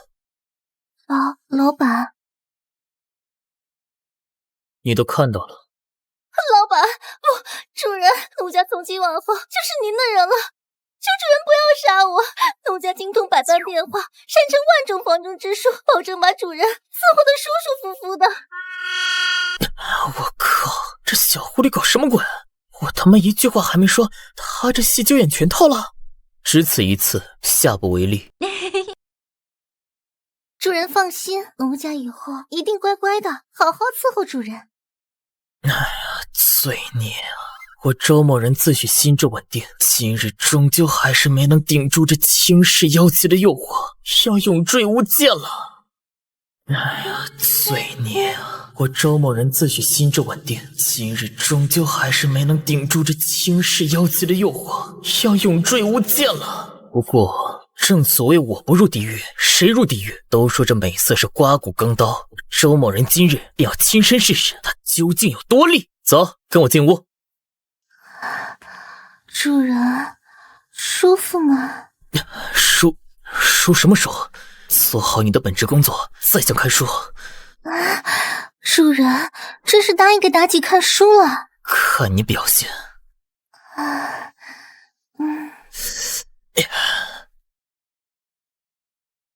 这狐狸精万事如此不利，都已过了这么久，竟一丝讯息也未曾传回。哼，幸好本宫早有准备，在你元神中留下了一道印记。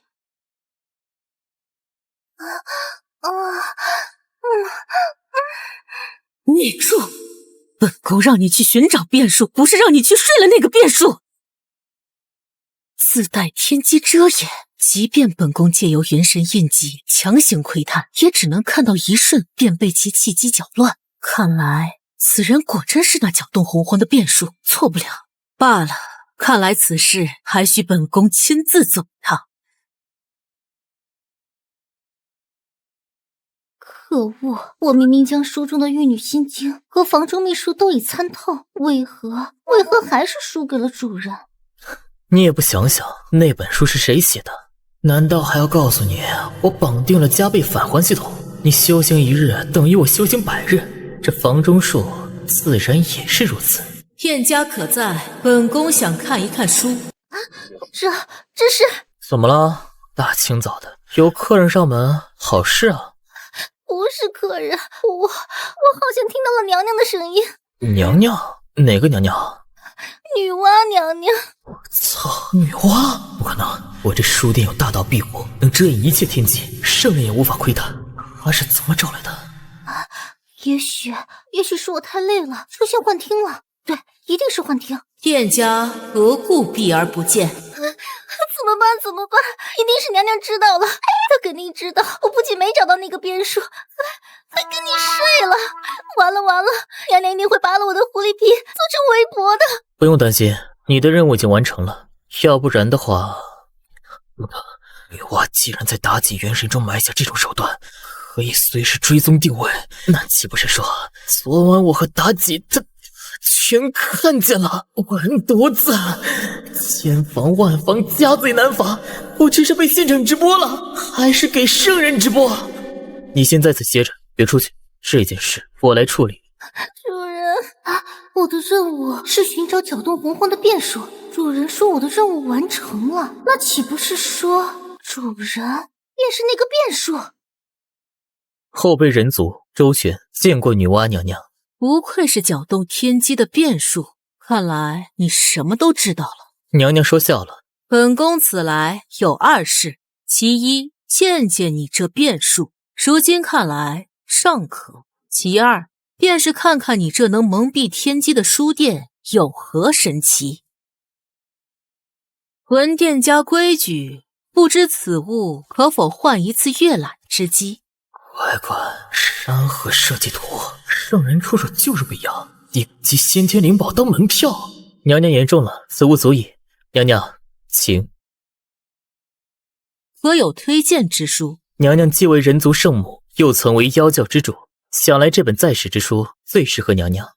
莫非来上原始接引论题，尔等竟敢如此欺我？书中内容是真是假？娘娘，这本书不过是我闲来无事胡乱编写的话本罢了。从封神亮节开始的后续，更只是我的臆想。不过，若看透这世间万物运转的本质，便会发现我这臆想与未来洪荒大事或许大差不差。你此话何意？意思很简单，总结起来便是6个字：信则有，不信则无。此乃招妖幡，你且收下，使此幡可号令天下万妖。抱歉，娘娘，我是人族。我明白了，此番大劫，本宫会出手。人族绝不能再沦为任由圣人收割气运的牲畜。迟来的深情，或者说是正义吗？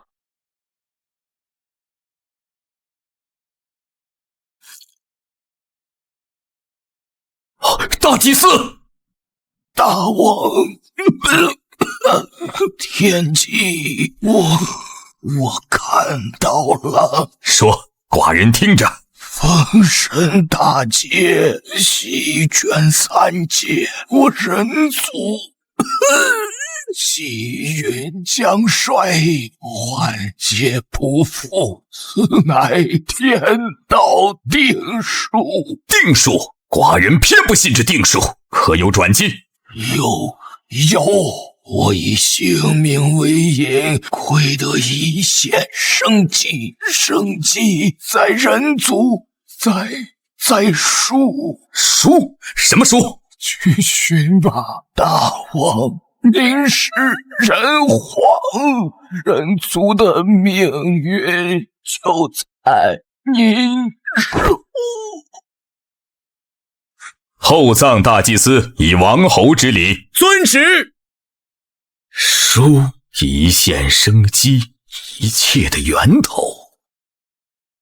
从我人族诞生之初，文字便以记事之用，龟甲骨片，青铜竹简，1万万载，积累之书何止恒河沙数？难道真要寡人一本本去寻吗？不，大祭司以命相卜，所指的绝非寻常古书，定然是某种前所未有的存在。这便是寡人的子民，寡人的江山。封神大劫，无论是谁，都休想将这一切化成齑粉。我人族永不为奴。哎，听说了吗？成都那边最近出了个奇地儿，一家书店，据说前些时日天降霞光，神异无比啊！早听说了，听说那店主是个神仙般的人物，寻常人想进都进不去呢。异象，书店，大祭司所说的书，难道书与书有关的异象？寡人倒要去亲眼看看，这所谓的一线生机究竟藏着何等玄机。如果寡人没有记错，这些时日朝歌的异象源头便是这条长街，而此地也只有这么一处与书有关。区区一家书店，竟敢索要仙珍灵宝，有点意思。大祭司以命相卜，所指的生机本就不是凡俗之物。如此看来，寡人或许真的来对了地方。来看书的？正是。规矩懂吧？先交钱，再看书。此物可购。我操，又来一个！最近是怎么了？前脚刚送走一个圣人感悟的，后脚就来个拿先天灵宝看书的。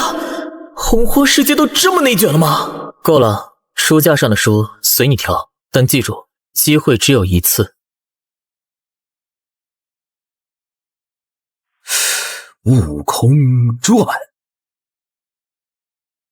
我要这天再遮不住我眼，要这地再埋不了我心，要这众生都明白我意，要那诸佛都烟消云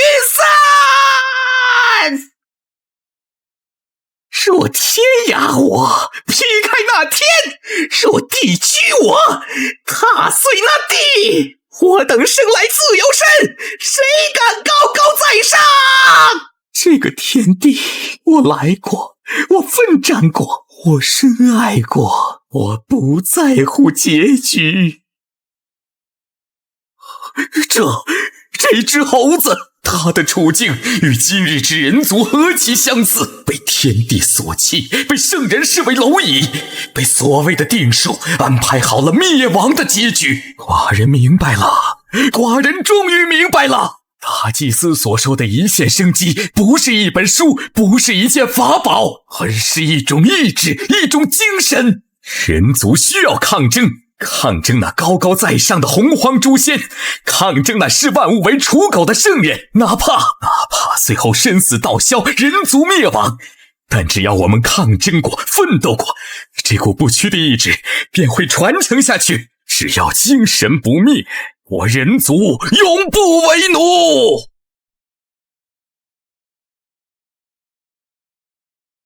人皇之躯不可修行，这自上古三皇五帝后便束缚人族的铁律，竟然被打破了。太乙金仙，这还只是开始，再加上我人皇之位，能引整个人族气运加深。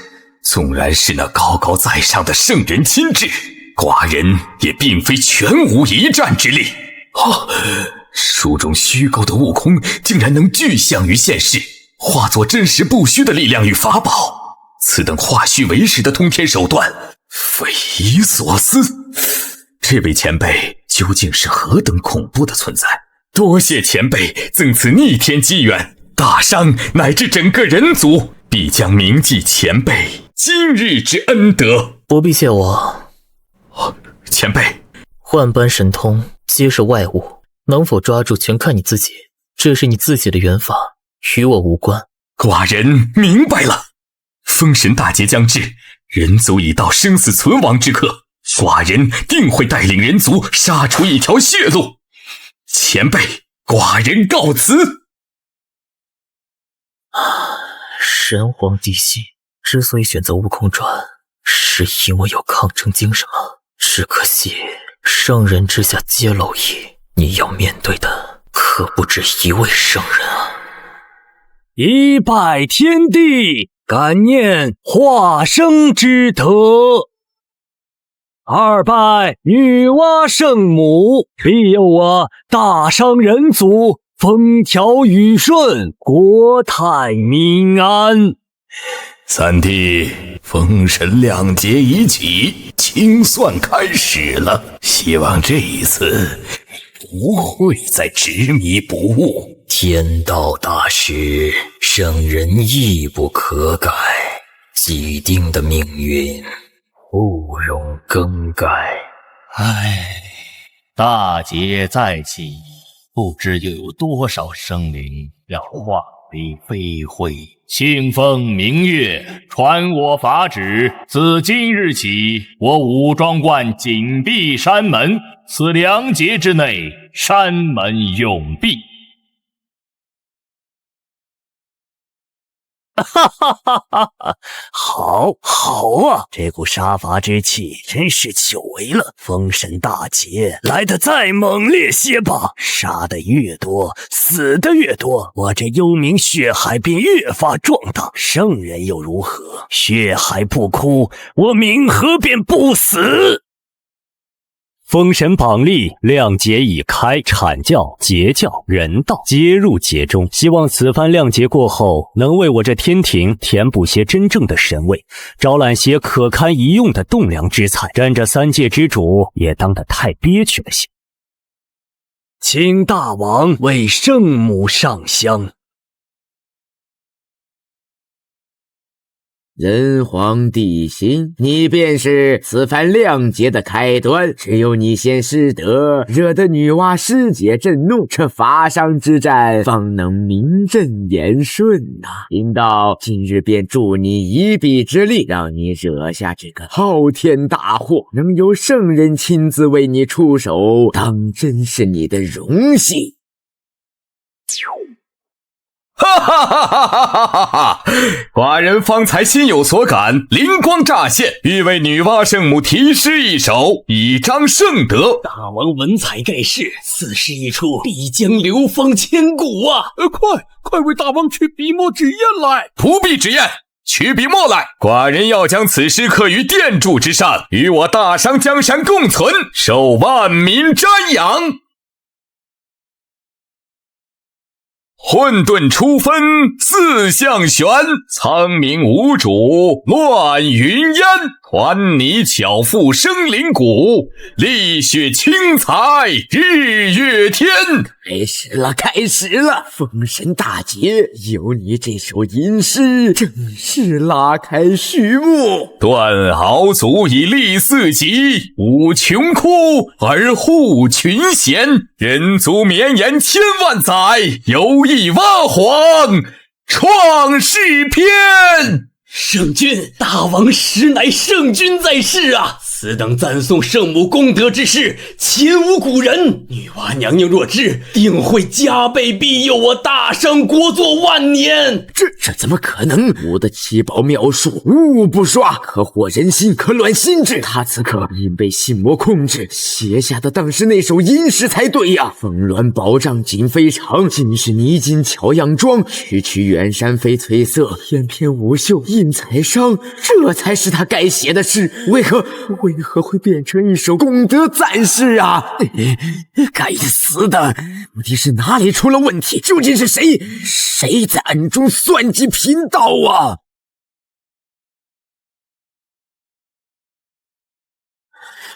好一个天机混乱！这亮节的规模竟比吾等推演的庞大了数万倍，1万横杀世界，无一能逃。太上，原是你们两个执掌玄门，号称顺天引人，亮节演化成这般模样，竟毫无察觉，真是两个天大的废物！地心吟诗不成，法上便师出无名，凤鸣西起，不枉法臭。没了这由头，岂不成了天下人的笑柄？再出手一次，不行，人族气运已生警觉，若是再强行干预，引来反噬，怕是我自身也要脱层皮呀！罢了，该做，贫道已经做了。此事本是元始师兄的阐教印节，烂摊子便由他自己去收拾。阐教那些弟子一个个眼高于顶，自诩代天行法，想来他们定能为自己想出一个完美的开战之法，名正言顺。对吾等而言，从来就不是最重要的。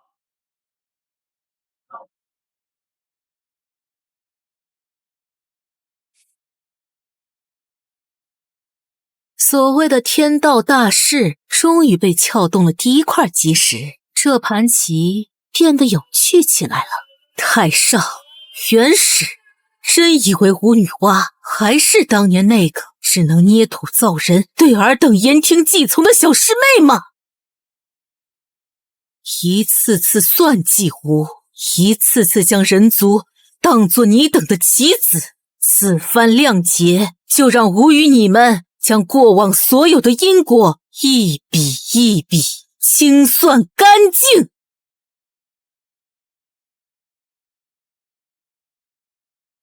伯邑考拜见上仙。西伯侯之子果然气度不凡，不必多礼。贫道来此并无恶意，想来西伯侯的家书你已经收到了吧？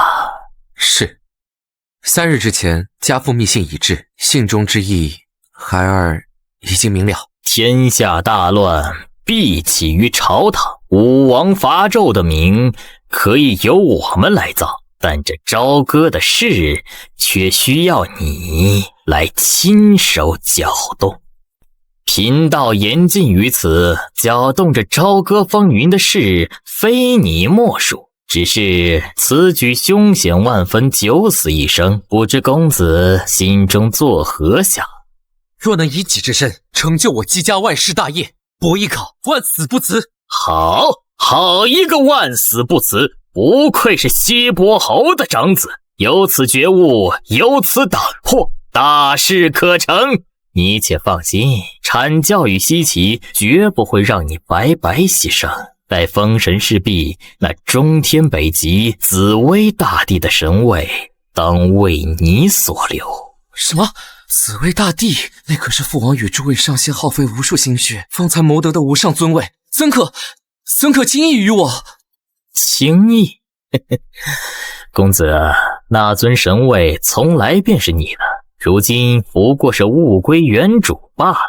上仙此言何意？你可知你本非凡俗，乃是诞于太古洪荒天外紫微星的星主，只可惜于巫妖亮劫中意外陨落，真灵几经轮回，才转世为今朝的伯邑考。此番封神大劫既是结束，亦是机缘，正是你重归神位，再掌星辰的最好时机。我是紫薇星主？自然，不然你以为什么命格之人都能承担得起紫薇命格？好了，时间紧迫，直接说正事吧。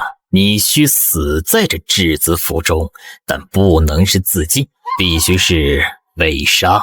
我们会散布消息，言说帝辛妒你贤明，恐你成为西岐之主，故而痛下杀手。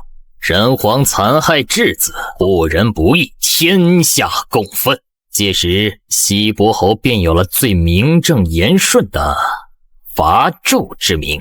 与此同时，天意亦会显现，凤鸣西岐，圣主将出，人心所向，大势所趋。我知道了，如此一切便有劳上仙与阐教诸位师长了。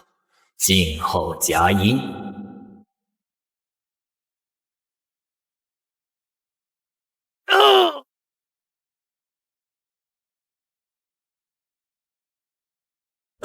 大王，不好了！何事如此惊慌？质子府西岐伯邑考公子，他昨夜在府中遇刺身亡了。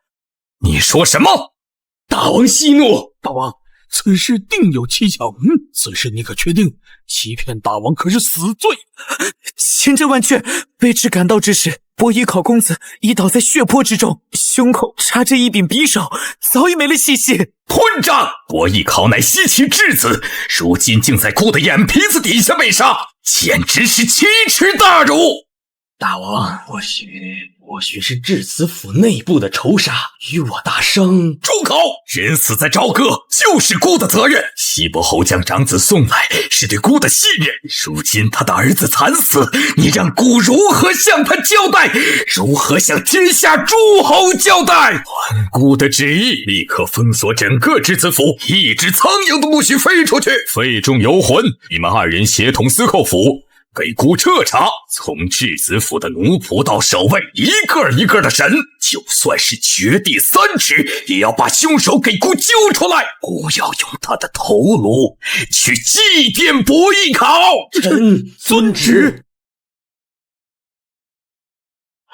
侯爷，不好了，赵哥传来急报，大公子他……别哭，讲清楚，考儿他怎么了？大公子被杀了。什么？你说什么？放肆！此等大事，岂容你胡言乱语？是真的，将军，消息千真万确，大公子在质子府内遇刺身亡了。一心匹夫，欺人太甚！大公子贤德仁厚，与世无争，他怎下得去如此毒手？此举不只是要断侯爷的后嗣，更是要绝我西岐的命脉啊！大公子乃我西岐未来之主，杀害大公子便是对我西岐宣战。如此心胸狭隘，残害质子，毫无信义之人，有何资格高居人皇之位？简直是我人族之耻！住口！都给本后住口！此事尚无定论，或许另有隐情，不可妄言攻伐，以免陷天下于战火，令生灵涂炭。考儿在天之灵也不会愿意看到的。侯爷糊涂啊！这根本不是隐情，是帝辛的阳谋啊！他就是要借此打压您，打压我们西岐。一旦选择退让，未来帝辛的手段定是变本加厉呀！如今大公子惨死，我西岐上下若无半点反应，岂不让天下人耻笑我西岐无人，人人宰割？请侯爷下令，为大公子报仇，为西岐雪耻。请侯爷下令，为大公子报仇，为西岐雪耻。反了！推翻暴政，诛杀帝辛！侯爷既已决断，当需一人统领三军，不知元帅之位。元帅之选，国王心中早有人选。此人上知天文，下知地理，胸怀韬略，富有乾坤。究竟是何方神圣？传国王将令，拜江上、姜子牙为我西岐三军最高统帅，即刻出兵征讨朝歌。末将南宫氏愿为先锋。我等誓死追随侯爷，追随姜元帅，踏平朝歌，为大公子报仇。击鼓出征，此战不灭伤，誓不还。报，大王，西岐800里加急军报，讲。西伯侯姬昌，他反了，他以大公子伯邑考之死为名，拜姜子牙为帅，尽起西岐之兵，正向我大商杀来。放肆！好一个姬昌！孤王念他年迈，留他一命，他竟敢以卵击石，图谋反叛，真是自寻死路。西岐姬昌，不过是棋子罢了。圣人，这便是你们的谋划吗？另起一脉，让我人族自己内斗，借机消耗人族气运，好趁虚而入。好，很好，孤王便陪你们玩到底。区西岐乱臣贼子，何足挂齿？孤王要让天下人都看看，反叛大商是何等下场。太师何在？老臣在。孤王命你为三军统帅，持金鞭，掌调兵之权，尽起朝歌大军，平定西岐。凡有不从者，先斩后奏。老臣遵旨，不破西岐，誓不回朝。再传旨天下，广招天下能人义士，无论先凡，无问出身，但凡能助我大商平叛者，皆加官进爵，封其印子。终于要开始了吗？请侯爷下令，为大公子报仇，为西岐雪耻。都起来吧！孤王一生敬天法祖，忠于社稷，为天下安宁，孤王忍了；为西岐百姓，孤王也忍了。可他帝辛断我子嗣，绝我西岐之望，此等暴君，禽兽不如。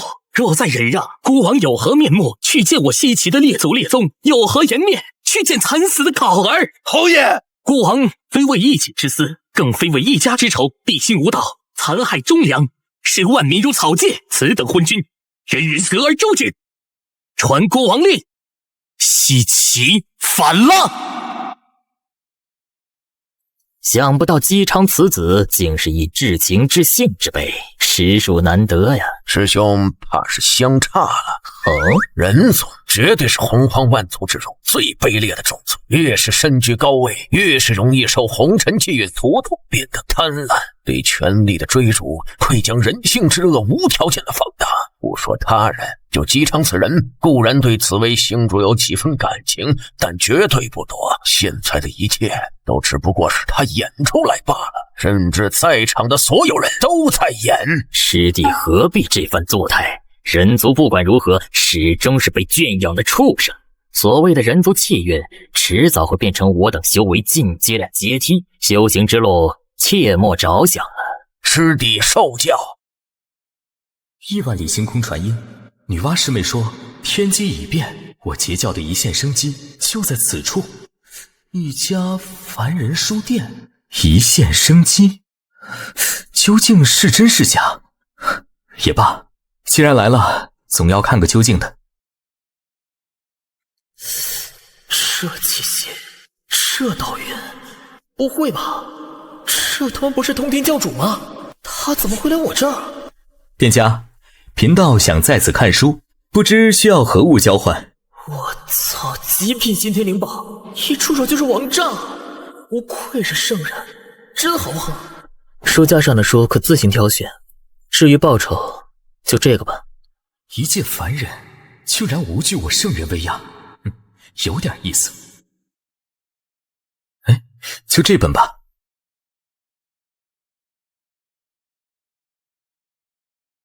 谁在抽屉？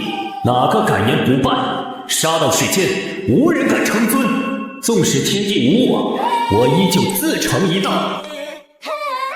杀到天地无我，我依旧自成一道。宁折不弯，一往无前，虽千万人吾往矣。这才是真正的剑道。我明白了，我明白了。圣人之尊也是枷锁，不忘初心，方得始终。我知道，当为截取一线生机，为万物截取一线生机，管他天数定数，我自一剑破之。检测到顾客通天获得大罗剑胎，他化自在大法，宿主获得加强版奖励。这是大罗剑胎，他化自在大法，化虚为实，书中之物竟能出现在现实之中。将一个世界的法则与宝物化为实体，这是何等伟力！这书店里有3000本书，岂不是代表着3000个大千世界？而每一个世界的修炼体系都截然不同。难道这位前辈以一己之力创造了3000世界？这等存在早已超脱圣人，甚至超脱了天道。多谢前辈赐予机缘，今日之恩，通天永世不忘。我尼玛，你一个圣人拜我，是怕我活得不够长吗？一切自是缘法，不忘初心，方得始终。你能找到自己的道，是你自己的造化。晚辈通天，斗胆想请前辈论道一二，为晚辈指点迷津。过犹不及，贪得无厌，非是好事。你今日所得已多，好自领悟吧。是晚辈孟浪了，多谢前辈教诲，晚辈告辞。差点他妈就被拆穿了。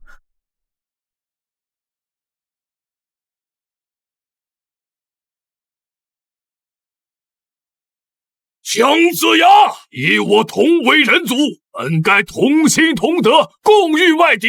尔等却为一己私欲，悍然反叛，掀起滔天战火，致使我人族内部生灵涂炭，血流成河。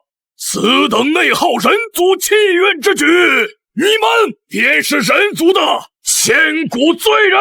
文太师此言差矣，非是我等要反，实乃地心无道，他刚愎自用，残害忠良，连800镇诸侯的世子都不放过。如此暴虐之君，早已尽失人心，天命已不在上。我等起兵，乃是顺天应人，为天下苍生发此毒夫民贼。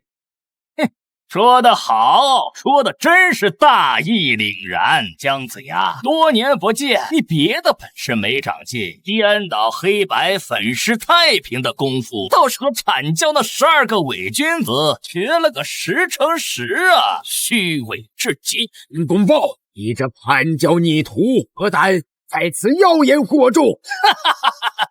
妖言惑众，我问你，博弈考前一天晚上在朝歌身死，第2天消息传出，西岐大军便已集结完毕，兵锋直指朝歌，这速是不是太快了点儿？分明是早有预谋，说什么为博弈考报仇。我看他不过是你们这盘大棋中为了师出有名而丢弃的一颗棋子罢了。真相恐怕不是地心要杀他，而是你们逼着他自杀，用他的命来换一个起兵的理由。住口！老败口，自古皆然。这世间终究是强者为尊，实力说了算，多说无益。各位师兄还不出手，更待何时啊？申公豹，你这妖道屡次三番与我阐教作对，今日定要你身形俱灭。众师弟布阵，这次绝不能让他再逃了。就凭你们，还望各位道友相助。申公豹，你好大的胆子，竟敢勾结截教这些披毛戴角、师生卵化之辈！我呸！少在这里摆你们阐教的谱了。各位道友，跟这群道貌岸然的家伙没什么好说的，直接干他！正有此意。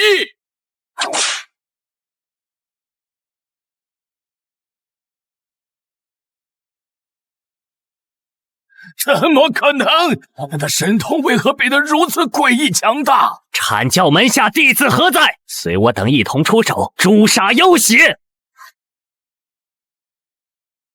人多就有用，炮火三玄变，爆！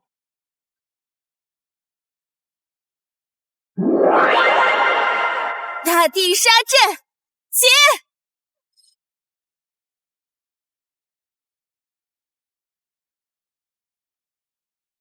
这不可能！阐教金仙怎么会被区区截教外门弟子打得毫无还手之力？哪怕我赵公明须一手托起大商重担，一手面对尔等阐教金仙，亦能无敌于世间，法天象地！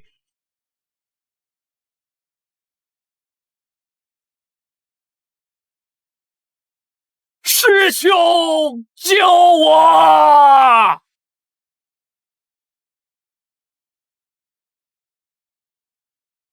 师兄，救我！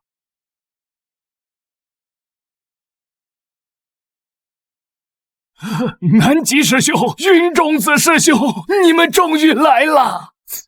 哼，一群废物！堂堂阐教12金仙，元始师尊的亲传弟子，竟然被区几个截教妖女和一个叛徒打成这副德行，真是丢尽了我阐教的脸面！申公豹，你这数典忘祖的叛徒，今日便是你的死期！还有你们不识天数，胆敢插手西岐之事，今天本座就一并清理门户，送你们通通上那封神榜！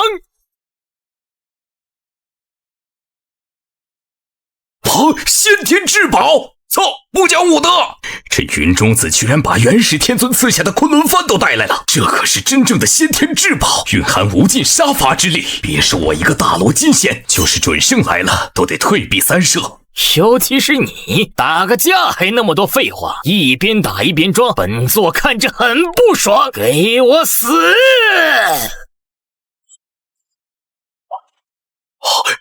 师妹救我！本来只想给你们一个教训，想不到你云中子竟如此不顾颜面，一出手便是绝杀之兆，分明是想彻底抹杀公明师兄的性命。既然尔等不讲情面，那也休怪我等不留情面了。二妹三妹，布9曲仙河大阵！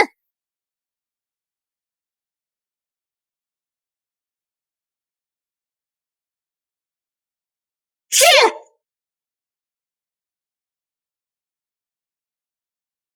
9曲仙河大阵出！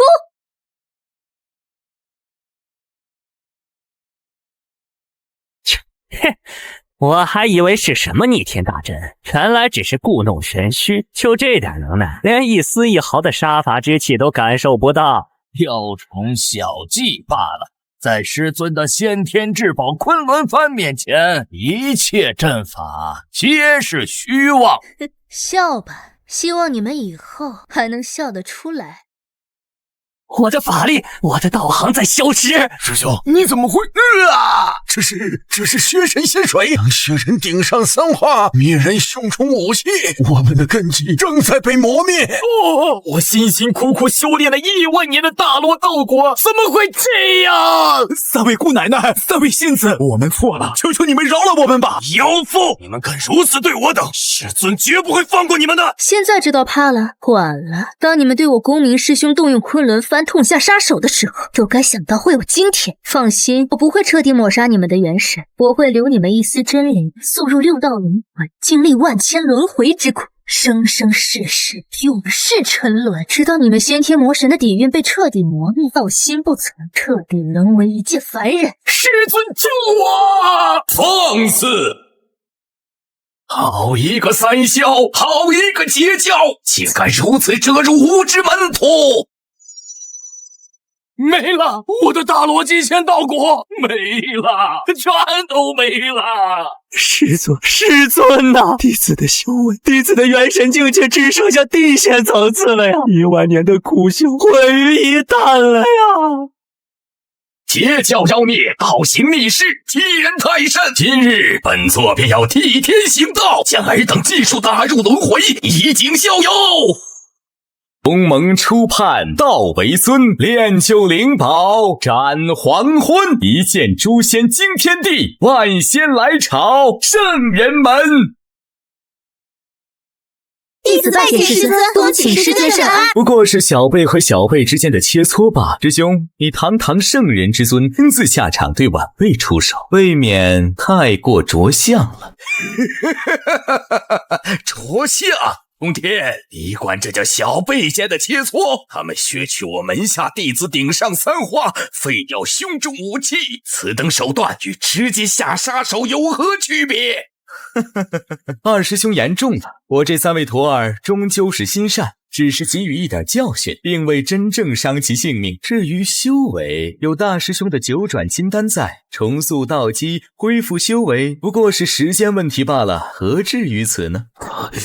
这家伙怎么回事？以往与他分说，不出3句便要动怒，今日怎会如此心平气和？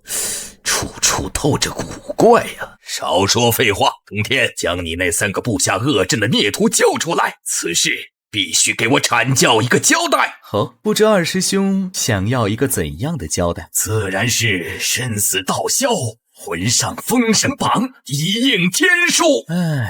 看来终究是免不了要做过一场。你要为了区几个弟子与我动手不成？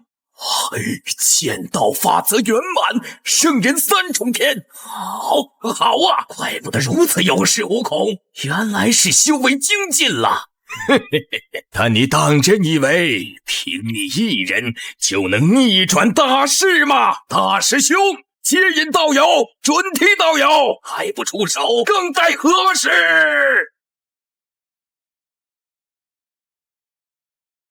三弟，现在你拿什么跟我斗？三弟，收手吧，大圣气数已尽，截教何该有此一劫？此乃天道大事，非人力可改。你若再一意孤行，休怪我等不念兄弟情义了。兄弟情义？大师兄，你既已请来外人，准备4圣联手对付我一人，此刻还谈什么兄弟情义？废话少说，动手吧！今日我便用手中之剑，究竟是尔等口中的天道大事不可为，还是我通天的人定胜天？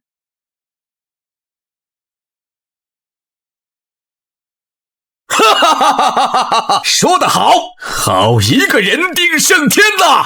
尔等高高在上的圣人，视我人族为蝼蚁，操纵气运，玩弄苍生。此一战，我地心哪怕是舍上这一身性命，也要让尔等付出代价。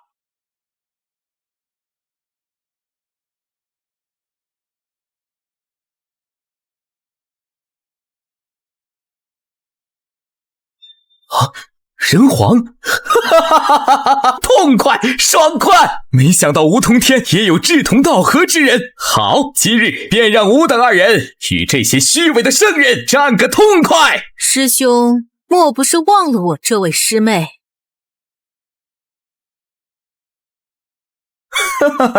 这倒是为兄的错了，忘了女娲师妹。一切终究是改变了，我也是时候出手解决自身之因果了。洪天，没想到你竟然请到了帮手，不过是一个以气运傍身才能勉强达到准圣巅峰的人皇，以及一个所谓的人族圣，是不是有些太过托大了？废话那么多，来战！通天道友，且慢。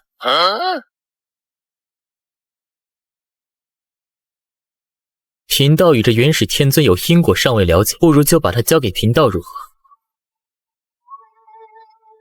原来是前辈，一切自然听凭前辈安排。你是何人？我与你素不相识，何来因果？此乃我等兄弟之间的家事，阁下还是不要插手为好。不认识吗？这就是最大的因果。大师兄，这一切的幕后推手便是你吧？今日我便与你清算所有因果。久闻接引师兄的梦中正道之法，玄妙无比。今日师妹却是要来见识一番了。当初就是你这老秃驴，在我人族圣母庙前施法，试图控制本王心神，从而使整个大商堕落，西岐起兵，人族气运分裂。看我今天我把你打得满头是包！这是空间法则，阁下究竟是何人？贫道确信与你并无瓜葛。此番封神亮劫，乃天道大事，你我皆为玄门中人，何必为了区区截教与我为敌，沾染这无边因果？因果必须了结，不知好歹！既然你执意寻死，贫道便成全你。在本座的紫霄神雷之下，纵使准圣巅峰，也得化为飞灰。你死定了！原版的吞噬法则，该死！这还要多亏你与那太上老君的好徒弟，有他们源源不断的提供本源，我才能接着通天魔棍修炼到如此境地。现在让你尝尝自己紫霄神雷的厉害！庶子干儿！真搞不懂像尔等这般是如何称得上。论战斗，你们远不及巫族时期，只能低头做人；论法则领悟，尔等连女娲都不如。说到底，不过是所谓的天命法。而我最讨厌的就是天命天地拳。不可能！徒手打碎极品先天灵宝，这是族才能拥有的肉身，你怎么可能？原来传说中的天道圣人也不过如此。6道轮回拳，一切都结束了。无知小儿，我等乃天道圣人，元神寄托天道，天道不灭，圣人不死，你杀不死我的！不死，这不是最好的沙包吗？正愁我这无数神通无处施展，真是瞌睡来了送枕头。佛怒连连。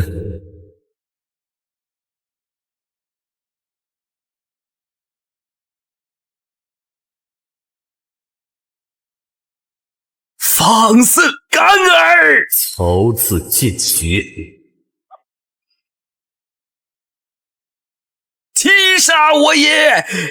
阁下不要太过分了！6道轮回拳。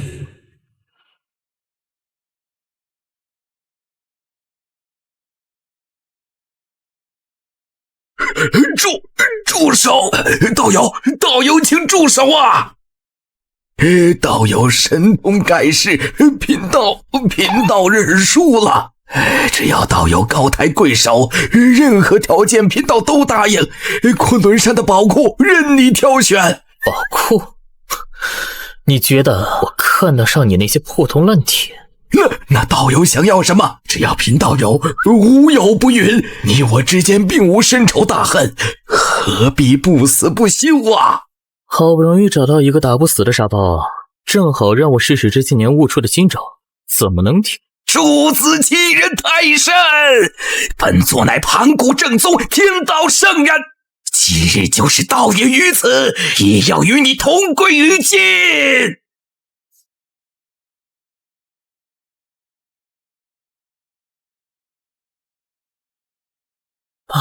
每次都是这几句，能不能来点新鲜的？哎呀，妈个逼的，打到老子手都疼了，也不知道他们那边怎么样了。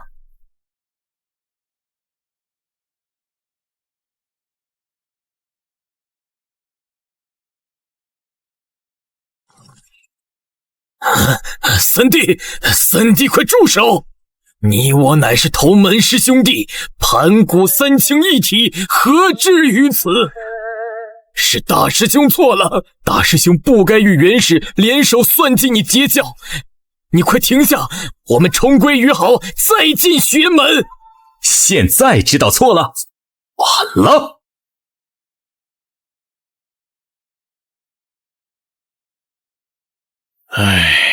不愧是那遁去其一的一线生机，没想到女娲师妹得了机缘之后，竟然能将造化法则领悟到圆满境地。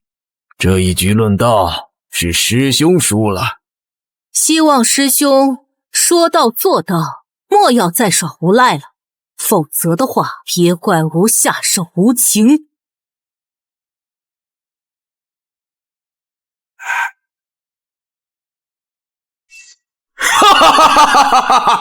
痛快！你这西方来的秃驴果然耐揍，来，吃骨一棒！疯子，你就是个疯子！打你这种阿杂货色，就是越打越爽。再来！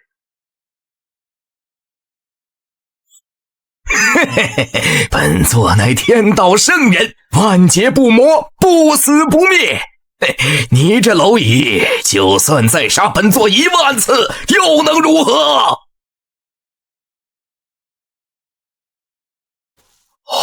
不，我的道果，我的元神为何无法寄托天道呢？这不可能，怎么回事？你他妈还真当自己是天道亲儿子了？是你搞的鬼！你寄托天道，每死一次，天道就得花费巨量本源复活你。复活个1、2次还行，复活多了，天道本源都得大口血啊！是你！我想起来了，你是当年在玉虚宫那个负责打扫的杂役弟子。现在记起来了，晚了。周旋，不，道友，求你饶我一命！只要你答应，我愿意收你为我的亲传弟子，并且传你炼气之术。我阐教的无上大道也全都传授于你，怎么样？放心，我不会杀你，杀了你太便宜你了。我会将你的真灵打入轮回，幸运的话，100世轮回之后，你或许能再打仙途。若是运气再好些嘛，100世之后，没准能觉醒记忆，想起自己曾是高高在上的圣人。不过嘛，那时候或许已经是末法纪元，天道隐退，大道不存。你一个凡人，守着圣人的记忆，却无半点神通，那才叫真正的好玩。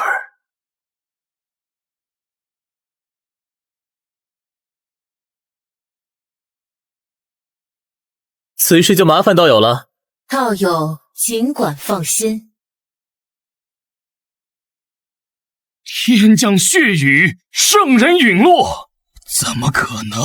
是哪位圣人？元始天尊的气息消失了，道果崩碎，真灵入了轮回，一切都结束了。哎呀，还是我这书店待着舒服。奇怪，总觉得好像忘了点什么事啊。算了，不管了，走，跟我进屋。你主人我最近对阴阳双修大道又有所顿悟，这便传授于你。主人，楼下实在是有些吃不消了，要不您把那三香奶奶也收了吧，姐妹们也好有个伴儿。倒也不是不可以，不过此事日后再说。今天你主人我就想降妖除魔。是啊，请尽情吩咐妲己，我的主人。轻轻翻开一页，指尖流淌古今，书中自有颜如玉，眼神映出星辰。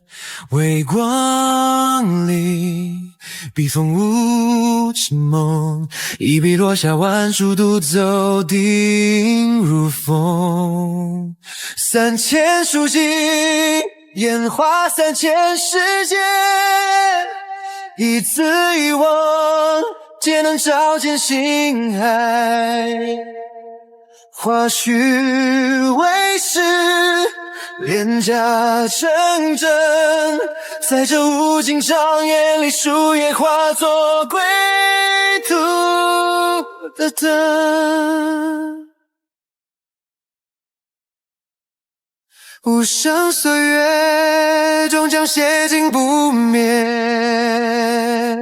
花虚为实，廉价成真，愿你在书海深处，再一次看见晨曦的